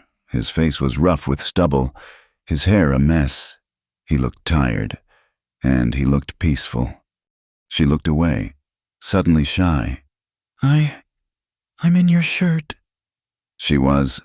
She had woken in his clean shirt, the one he had given her after the lovemaking. "It looks better on you," he said, his voice a low rumble.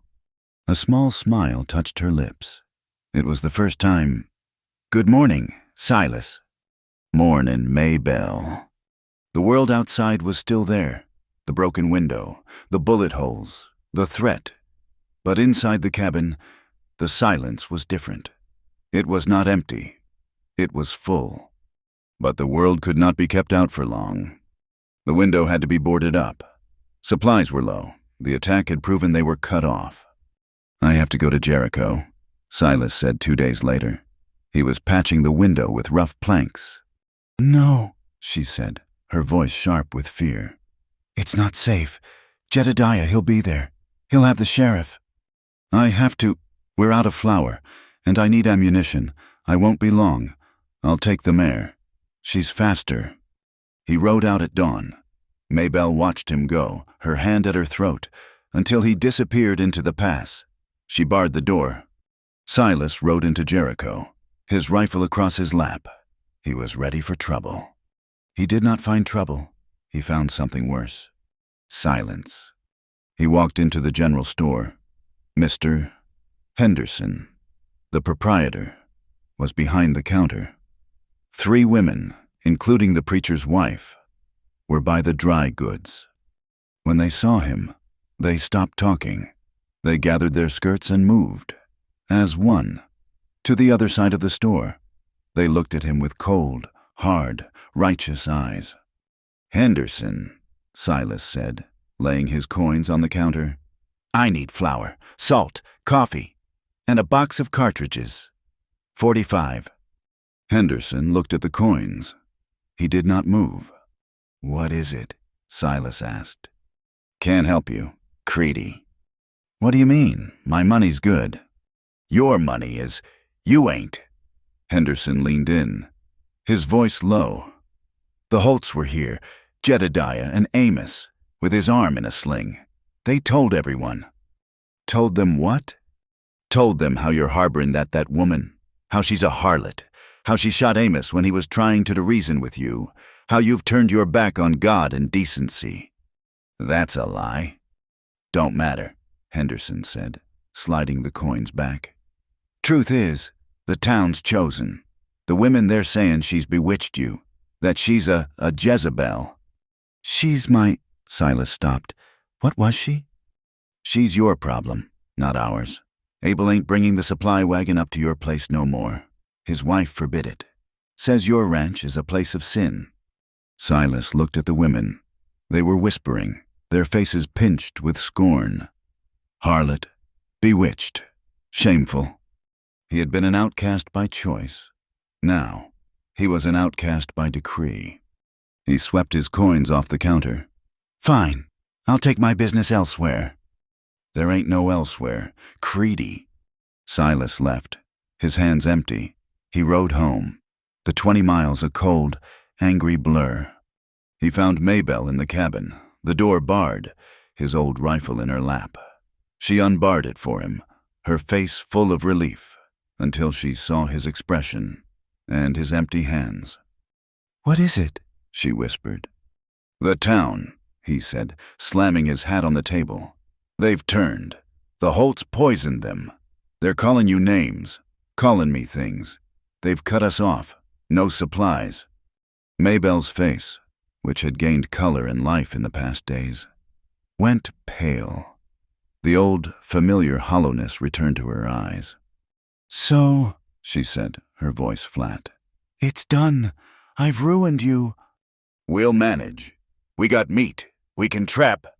"No," she said. She walked over to him, her face set. "No, Silas, I won't be the woman who starves you out. I won't be the woman who brings a mob to your door. I have to go." "We just had this fight, Maybelle. You ain't leaving." "This is different," she insisted, her voice breaking. "Before, it was just the Holts. Now it's the world. It's your neighbors. You can't live like this, cut off, hated. They'll get bolder. They'll come back. Not just the Holts, the whole town. They'll come and..." "And what?" he said, grabbing her arms. "Let them come. You think I care about them? You think I care about Henderson, or that preacher's wife? I ain't spoken to them in 5 years. Maybelle, they weren't my world." "But..." "My world," he said, his voice rough, "was this cabin. It was 4 walls and a cold hearth. It was empty. It ain't empty no more. You are here. This is my world, and you ain't leaving it." She looked at him, her eyes shining with tears. "But, Silas, I'm a harlot. I'm your..." "You're mine," he said, his voice fierce. "And I'm yours. And to hell with the rest of them. To hell with them all." She fell against his chest. He held her. "We'll be all right," he whispered. "I'll hunt. We'll make it." That night, he sat by the fire. He was not on his pallet. She was not on the cot. They were together, sharing a blanket in the chair. She was dozing, her head on his shoulder. He was working on something. She woke to a small sound, a file on metal. Scritch, scritch. She looked. He was holding a piece of dark metal in his scarred hand. He had his file, and he was carefully, painstakingly, smoothing the edges. "What is that?" she murmured. He stopped. He looked embarrassed. It was a horseshoe from Bess. It broke. I found it in the barn." He had been heating it in the fire, bending it, hammering it on his anvil, filing it. It was a ring. It was rough and dark and heavy. It was not pretty. It was not gold. It was iron. He held it out in his palm. It was still warm from the fire. "Silas?" "The sheriff," he said, his voice low. He said the only way to protect you was to put my name on you, to make you property." He looked at her, his eyes full of a new, raw emotion. "He was wrong about the reason. I don't want to own you, Maybelle. I want to stand with you. I want the world to know you ain't property. You ain't no one's but your own. But if you'll have me, I'm yours. And I want them to know you're mine." He fumbled for the words. "It ain't gold, and there's no preacher, but it's strong. It won't break." Maybelle was crying again, but this time it was not from pain or grief. She held out her left hand, the one with the faint scar on the palm, where a broken gold ring had once been embedded. Silas took her hand. His own was trembling. He slid the heavy, rough, warm iron ring onto her finger. It fit perfectly. She looked at it, the ring of a horseshoe, forged in their fire, by his scarred hands. It was the most beautiful thing she had ever seen. She lifted her hand and kissed him. "Yes," she whispered. "I'm yours." The horseshoe ring was heavy on her finger. It was not a circle of gold, soft and easily broken. It was iron, forged in his fire, and it felt as permanent as the mountains. It was a brand, not of ownership, but of belonging. When Maybelle woke in the cot, the dim light of the cabin catching the dark metal, she would press her thumb against it. It was real. He was real. Their life became a siege. The town of Jericho had shunned them. The social freeze was absolute. No supplies, no friendly faces. They were pariahs, living on an island of snow and pine, with a sea of judgment all around. Silas, who had chosen solitude, now had it forced upon him. But it was different. The silence of his cabin was no longer empty. It was filled with the soft sounds of Maybelle moving, of her humming a tune she half remembered, of her quiet voice reading to him from his one book, an old copy of Shakespeare he had not opened in a decade. He hunted. He brought back rabbits and a deer. They had meat. They had each other. They had the bullet-scarred walls to remind them that they were not, truly, alone. The Holts were quiet. After the failed night attack, the valley was still. The watchers on the ridge were gone. Silas felt a prickle of unease. Jedediah Holt was not a man to give up, especially not after his son had been shot. This silence was not peace. It was a threat, gathering its breath. He found out how they had spent their time. Jedediah and Amos had not been idle. They had ridden to every settlement, every trading post, every saloon within 100 miles. They were not just poisoning the neighbors. They were hiring. They put a price on her head. The word came back to them in the ugliest way possible. It was a cold night, a week after they had returned from Jericho. Silas was in the barn, a nagging worry about the mare. Bess keeping him late. He was checking her hoof. Maybelle was in the cabin, barring the door. As was their ritual, she was safe. He was close. But the Holts were not fools. They had watched him. They knew his routines. They knew he checked the stock before turning in. Maybelle was by the hearth, stoking the fire. She heard the sound, not a gunshot, not a yell, a crash. The patched-up window, the one he had boarded over, exploded inward. A man, not Amos, not Jedediah, but a stranger, came tumbling through in a spray of splintered wood. He was big and dirty and moved with a terrifying speed. He was not a rancher. He was something else. Maybelle did not scream. Her breath froze in her chest. She scrambled backward, reaching for the rifle on the mantel. "Don't," the man grunted. He was already on his feet. In one hand, he held a long, thick rope, uncoiled. "I'm just here for the lunatic. They're paying good money for your return. Lady, come quiet, and I won't have to hurt you. Much." He took a step toward her. He was between her and the door. He was between her and the rifle. She was trapped again. "No," she whispered. "No more." "Suit yourself." He lunged. The rope held like a whip. Maybelle did not retreat. She dodged. All the fear, all the pain, all the rage from the shack, from her husband, from Amos, boiled over.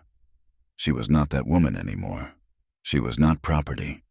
She grabbed the closest thing, a long, two-pronged meat fork, resting on the hearth, hot from the fire. The man lunged again. He was not expecting her to fight. He was expecting a terrified, insane woman. He got a cornered animal. She screamed, a raw, primal sound, and drove the fork forward with both hands. She aimed for his chest. The tines hit something hard, his breastbone, and slid, sinking deep into his shoulder. The man roared, a sound of pure shock and agony. He dropped the rope. He stared at the fork, protruding from his shoulder, his eyes wide with disbelief. He backhanded her, a heavy blow that sent her sprawling to the floor. He clutched the fork, trying to pull it out, screaming curses. The cabin door burst open, slamming against the wall. Silas stood there, his face a mask of white-hot fury. He had heard the crash, the roar.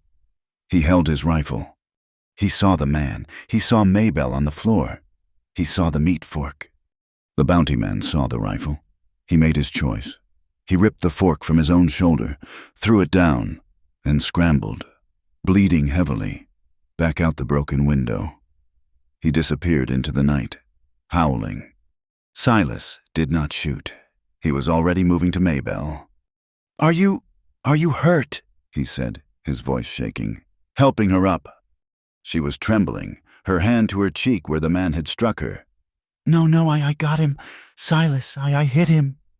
He pulled her into his arms, his heart hammering. He held her head against his chest. "You did," he said, his voice thick. "You did." He looked down. The man's rope lay on the floor, a symbol of what they wanted. He kicked it into the fire. "This," he said, his voice a low growl, "is over. This ends now." He did not wait for dawn. He saddled Bess and Buck. He put Maybelle on the mare. Wrapped in his coat, he took the bounty man's bloody meat fork, wrapped it in a cloth, and put it in his saddlebag. They rode to Jericho, a single furious unit in the dark. When the sun rose, they were on Sheriff Brody's doorstep. Silas did not knock. He kicked the door open. Brody, who was asleep at his desk, fell out of his chair. "Creedy, what is this?" Silas threw the bloody meat fork on the desk. It clattered, leaving a dark stain on the wood. "That," Silas said, his voice deadly quiet, "was in my cabin last night. A man brought it. He came through our window. He brought this, too." He threw the burned, half-melted remains of the rope on top of it. He called her a lunatic. He said he was being paid to return her. He tried to take her. She stopped him. Brody stared at the fork. He stared at Maybelle, her cheek already swelling, her eyes burning with a cold fire. This was not a family dispute anymore. This was not custom. "The Holts," Brody said, his voice losing its lazy drawl. "They put a price on her head," Silas said. "They hired a bounty man. You told me to handle it. You told me to marry her. That ain't enough. You told me the law was flexible. I'm telling you to bend it. Right now." Brody stood up. He was, for the first time, truly worried. This recluse was not just a problem. He was dangerous. And he was right. A home invasion, an attempted kidnapping. This was going to bring a war to his town. "What do you want? Creedy? I can't arrest Jedediah. I got no proof he hired that man." "I don't want an arrest," Silas said. "I want a weapon. You have the preacher's note, the one that says the custody paper was a lie. I want your word on top of it. I want an affidavit. From you, the law in this town, declaring that Maybelle Holt is a free woman and that the Holt claim is fraudulent. I want your signature. I want your seal." I don't know if I can." "You will," Silas interrupted. "Because if you don't." "I am riding out to the Holt Ranch, and I will end this with my rifle. And then, Sheriff, you will have a pile of bodies to deal with. Or you can sign a piece of paper. You can do your job and let a real judge handle it. Your choice." Silas was forcing him. He was leveraging the one thing the lazy sheriff truly feared: work and violence. Brody looked at Silas's cold eyes. He looked at the bloody fork. He sighed, a long, defeated breath. "Get me my pen." He wrote, grumbling, cursing. He wrote it. He stated that, based on the retraction of Preacher Davies, the claim of custody by Jedediah Holt was found to be without merit in the eyes of the law in his jurisdiction. He signed it. He stamped it with his seal. Silas took the paper. He folded it. "Thank you, Sheriff, for finally doing your job." "This won't stop him. Creedy." Brody warned, "This is just my word. It ain't binding in Cheyenne." "I know," Silas said, pushing Maybelle gently toward the door. "That's where we're going next." They did not go back to the ranch. There was no time. The ranch was not safe. The bounty hunter would be back, and he would not be alone. "Cheyenne?" Maybelle asked, her voice tight with fear as they rode east, into the rising sun. "Silas, that's 3 days. We have no food, no supplies." "We'll hunt," he said. "We have rifles. We have each other. This paper, it's not enough. Brody's right. We need a judge. A real one. We're going to end this. Maybelle, for good." The ride to Cheyenne was a hard one. It was a journey through a land that did not care if they lived or died. The high plains were vast, empty, and full of ghosts. On the first day, they passed the remains of a burned wagon train. 3 wagons, charred skeletons, with a few simple wooden crosses pounded into the frozen earth, a reminder of how fast the world could turn to ash. On the second day, they skirted a small settlement of sodbusters, whose crops had failed. They saw a woman, thin as a rail, digging in the hard dirt for roots, her children watching, their bellies swollen. It was a reminder of what it meant to be an outcast, to be starving, to be cut off from the world. They moved fast. They spoke little at night. They did not dare light a full fire, just a small one, hidden in a draw, to make coffee and warm their hands. They saw the flicker of other fires in the distance, and they steered clear. Bandits, or worse, just desperate men. The West was lawless, and they were 2 people, alone, carrying nothing but 2 rifles and a piece of paper. On the second night, they camped beneath a wide-open sky. The stars so bright they looked like holes punched in the dark. They sat huddled under a single blanket, the horses cropping at the dry grass nearby. They were exhausted, but they were, for the first time, truly free. They were in motion. They were not hunted. They were fighting back. Maybelle leaned her head against his shoulder. She looked at the iron ring on her finger, dark in the starlight. "Silas?" she whispered. "I'm here. Do you remember that first day, In the shack. He tensed. He would never forget it. He nodded, his throat tight. Do you remember what I said to you? He remembered the hollow, shattered voice. Please untie it. I'll give you a child tonight. I remember, he said, his voice rough. I was so broken, she whispered, her eyes on the fire. I truly believed that was all I was worth. A body, a vessel, something to pay a debt with. That's all they ever told me I was good for. Silas put his arm around her, pulling her closer. You were wrong, Maybelle. They were wrong. I know, she said. Her voice was quiet, but it was strong. I know that now. You showed me. She paused, and he could feel her take a deep breath. It's strange. I still dream of it, of giving you a new child. He tensed, his mind flashing to Mary, to his infant son, to the small graves on the hill. A cold fear gripped him.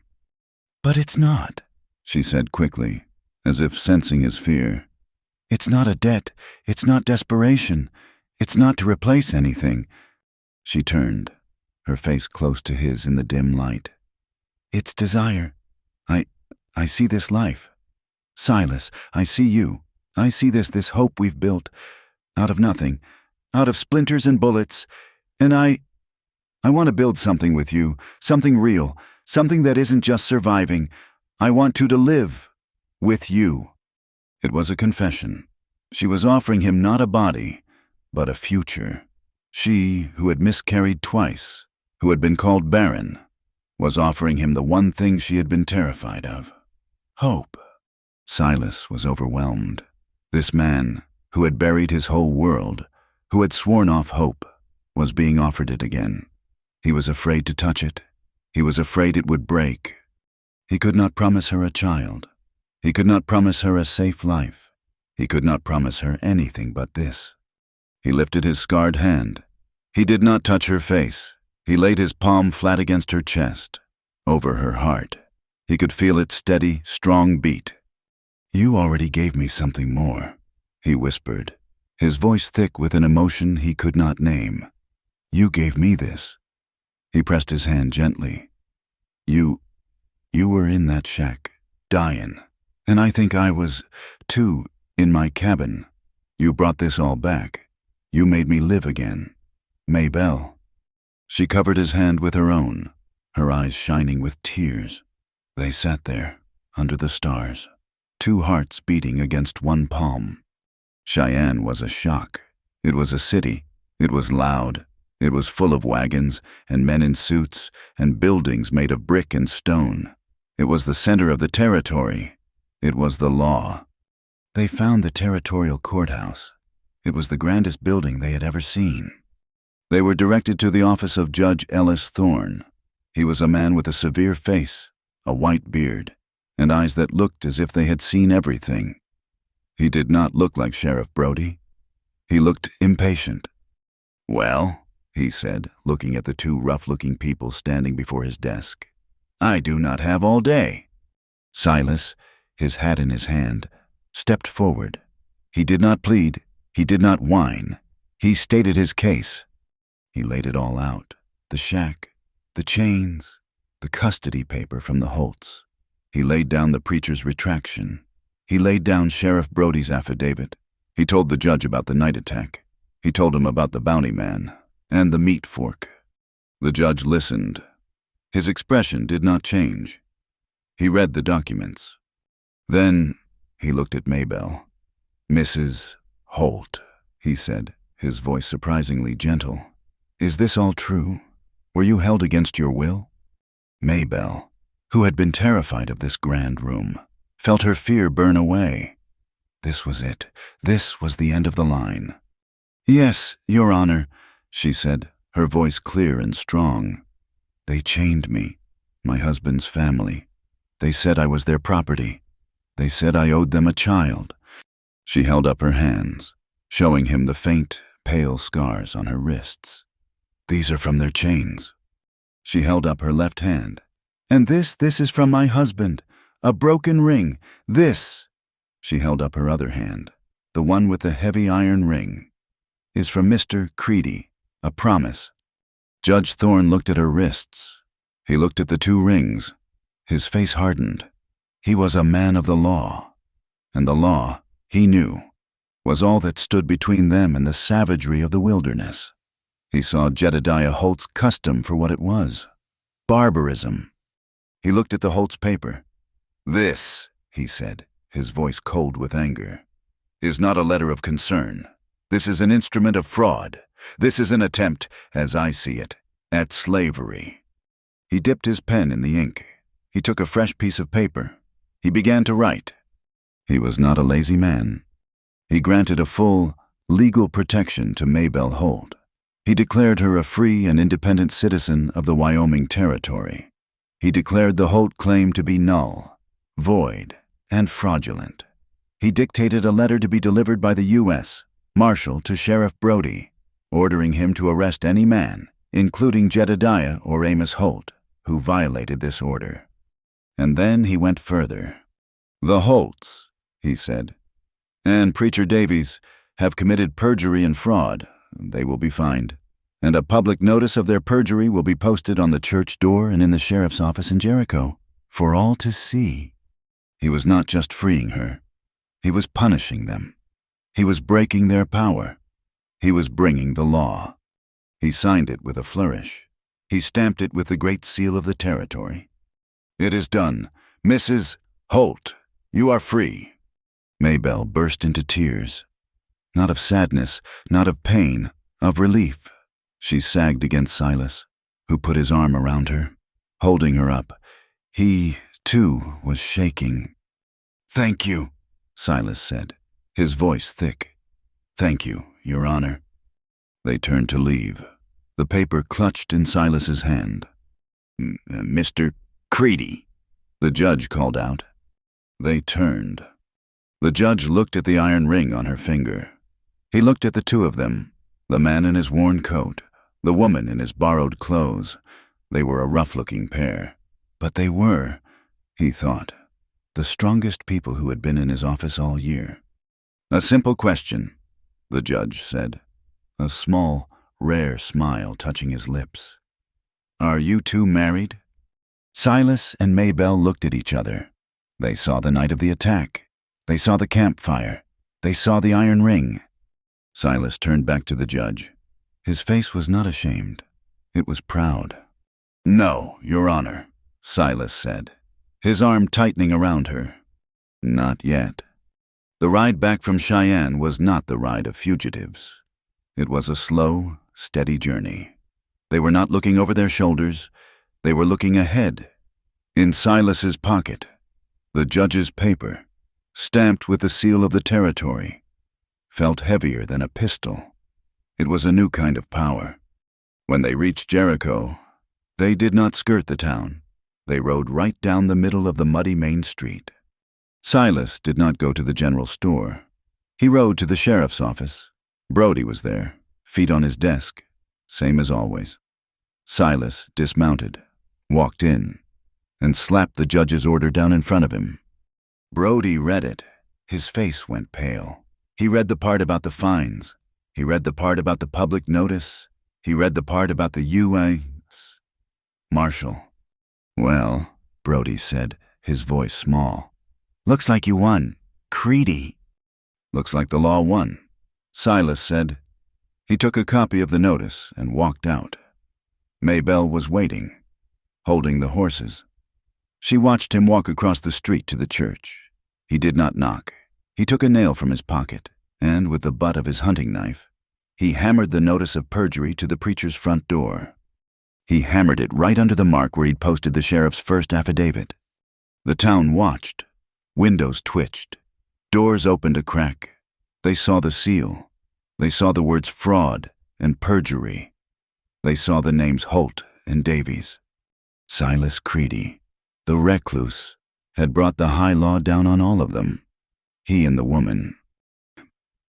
Silas and Maybelle mounted their horses. They did not look at the faces in the windows. They rode out of Jericho, their heads held high, and went home. The Holts were broken. The judge's paper, and the public shame was more powerful than a bullet. Jedediah's power had been built on fear and custom. The law had proven his custom was just a crime. The word was, they sold their land for pennies on the dollar and moved south, toward Texas. Amos, his arm still in a sling, was never seen in that valley again. Preacher Davies, they heard, left in the night, his buggy piled high. The winter was a hard one. The snows came early and stayed late, but the bullet-scarred cabin was not a fortress. Not anymore. The judge's paper kept the world at bay, but it did not make them friends. The town of Jericho, ashamed and cowed, left them alone. The shunning held.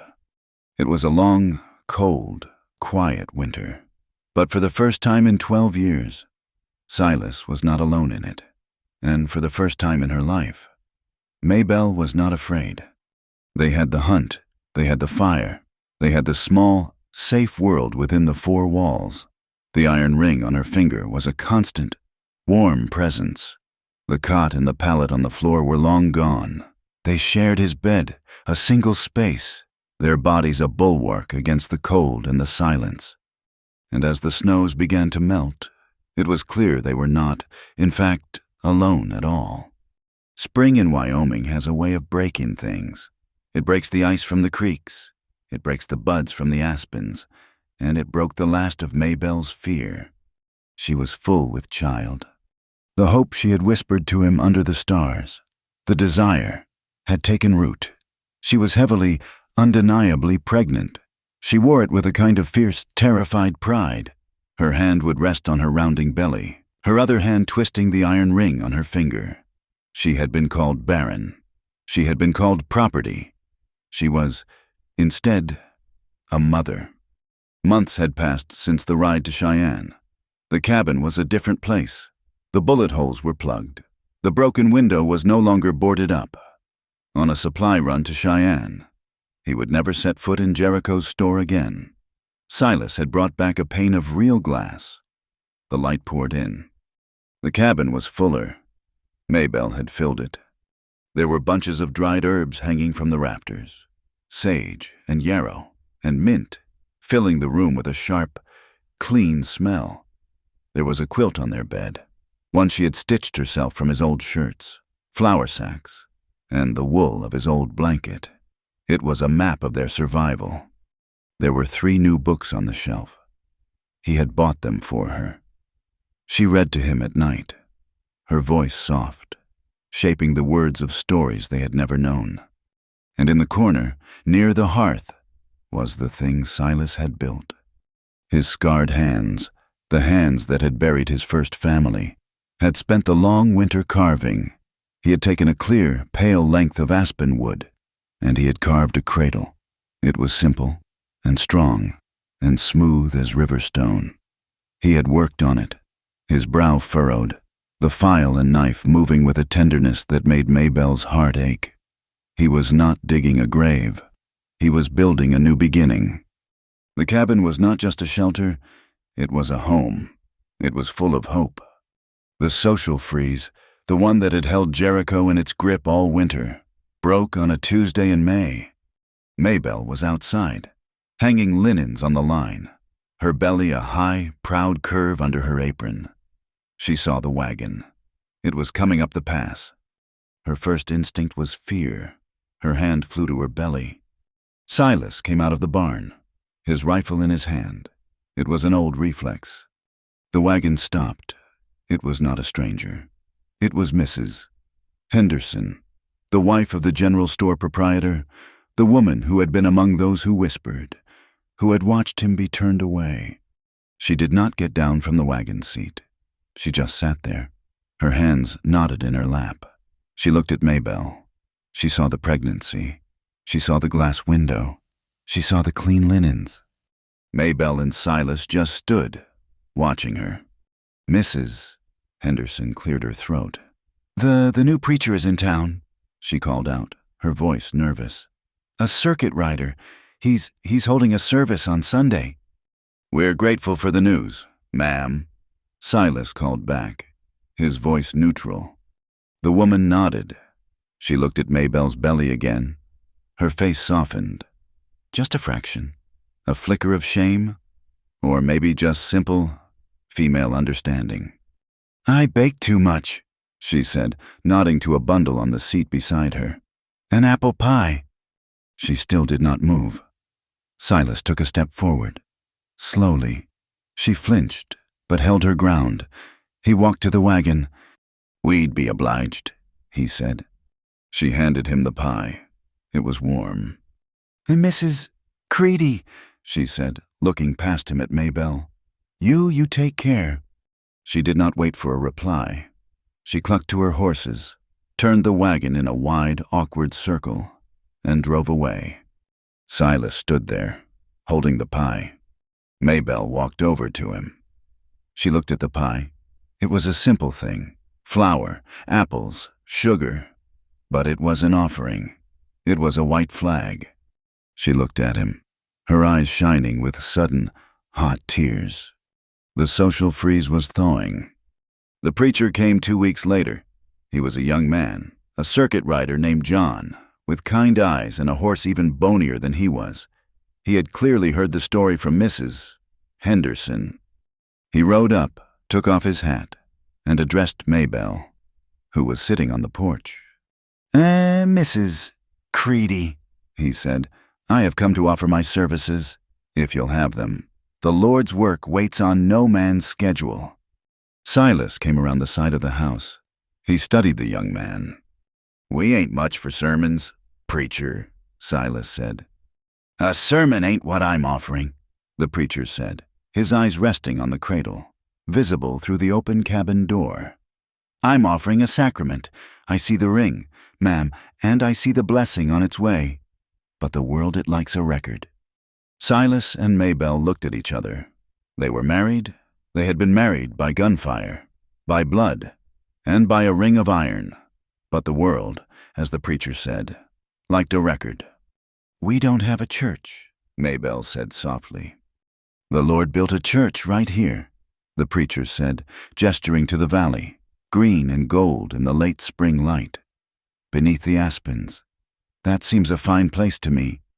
And so they were married.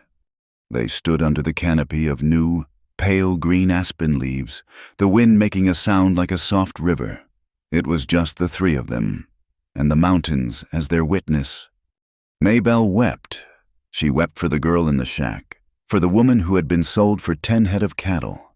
She wept for the sheer, impossible weight of the moment. She was not property. She was a bride. The preacher's words were simple. He spoke of new beginnings, of hardship, and of the strength of two souls bound as one. When it came time for the ring, Silas's hand trembled. This man, who had faced down 6 gunmen, whose hand was steady on a rifle trigger, his hand trembled as he took Maybelle's. He did not have a new ring. He did not need one. He slipped the heavy, dark horseshoe ring from her finger.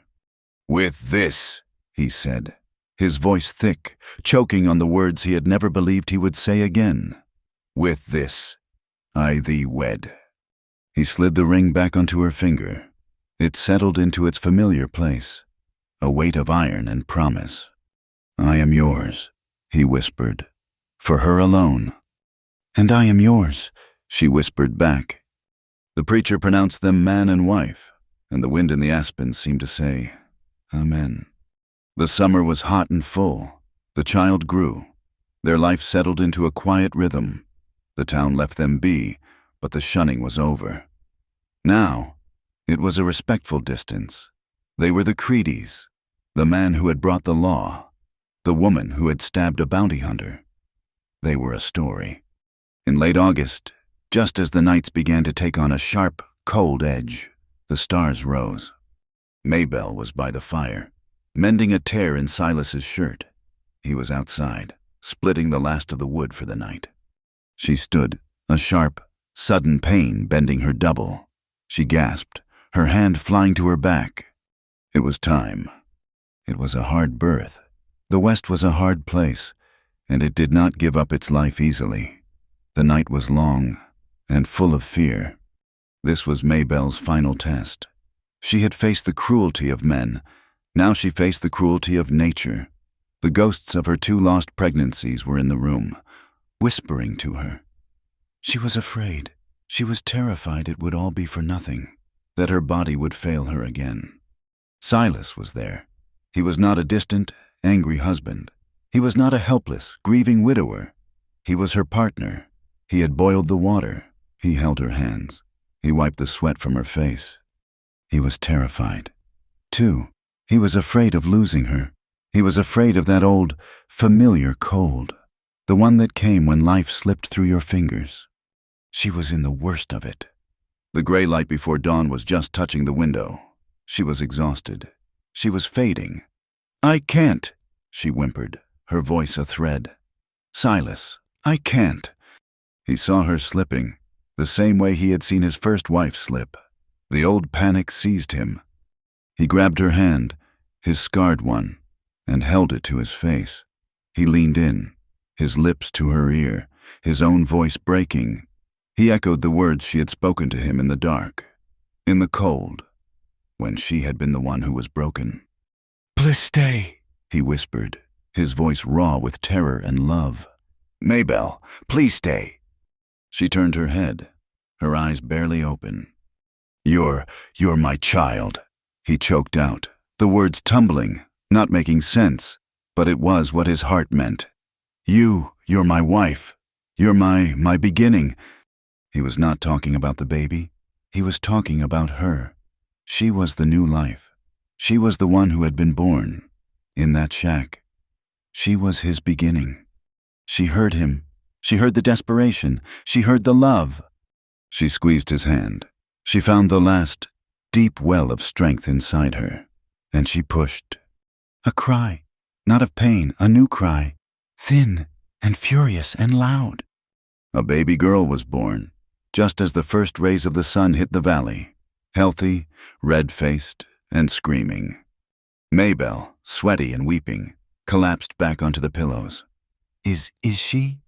"She's perfect," Silas said, his voice thick. He was crying, the tears running into his beard. He cut the cord. He washed the baby, his big, rough hands impossibly gentle. He wrapped her in a clean linen. He laid the child in Maybelle's arms. Maybelle held her. She held her daughter. She looked at the tiny, perfect face, the dark fuzz of hair. She brought the baby to her chest, and the crying softened. She was not barren. She was not property. She was a mother. Silas sat on the edge of the bed, his body shaking with relief. He looked at his wife. He looked at his daughter. His world. He stood up. He walked to the window. The cabin was filled with the sounds of a new life. He lit the lantern, the one he kept on the sill. He set it in the window, the flame burning bright against the dawn. It was a signal to the empty valley, to the town of Jericho, to the world. The ranch was no longer silent. It held life now. Thank you for listening to our story. We'd love to hear your thoughts, so please comment where you're listening from and connect with fellow fans. And do not forget to subscribe to the Wild West Campfire channel for more tales.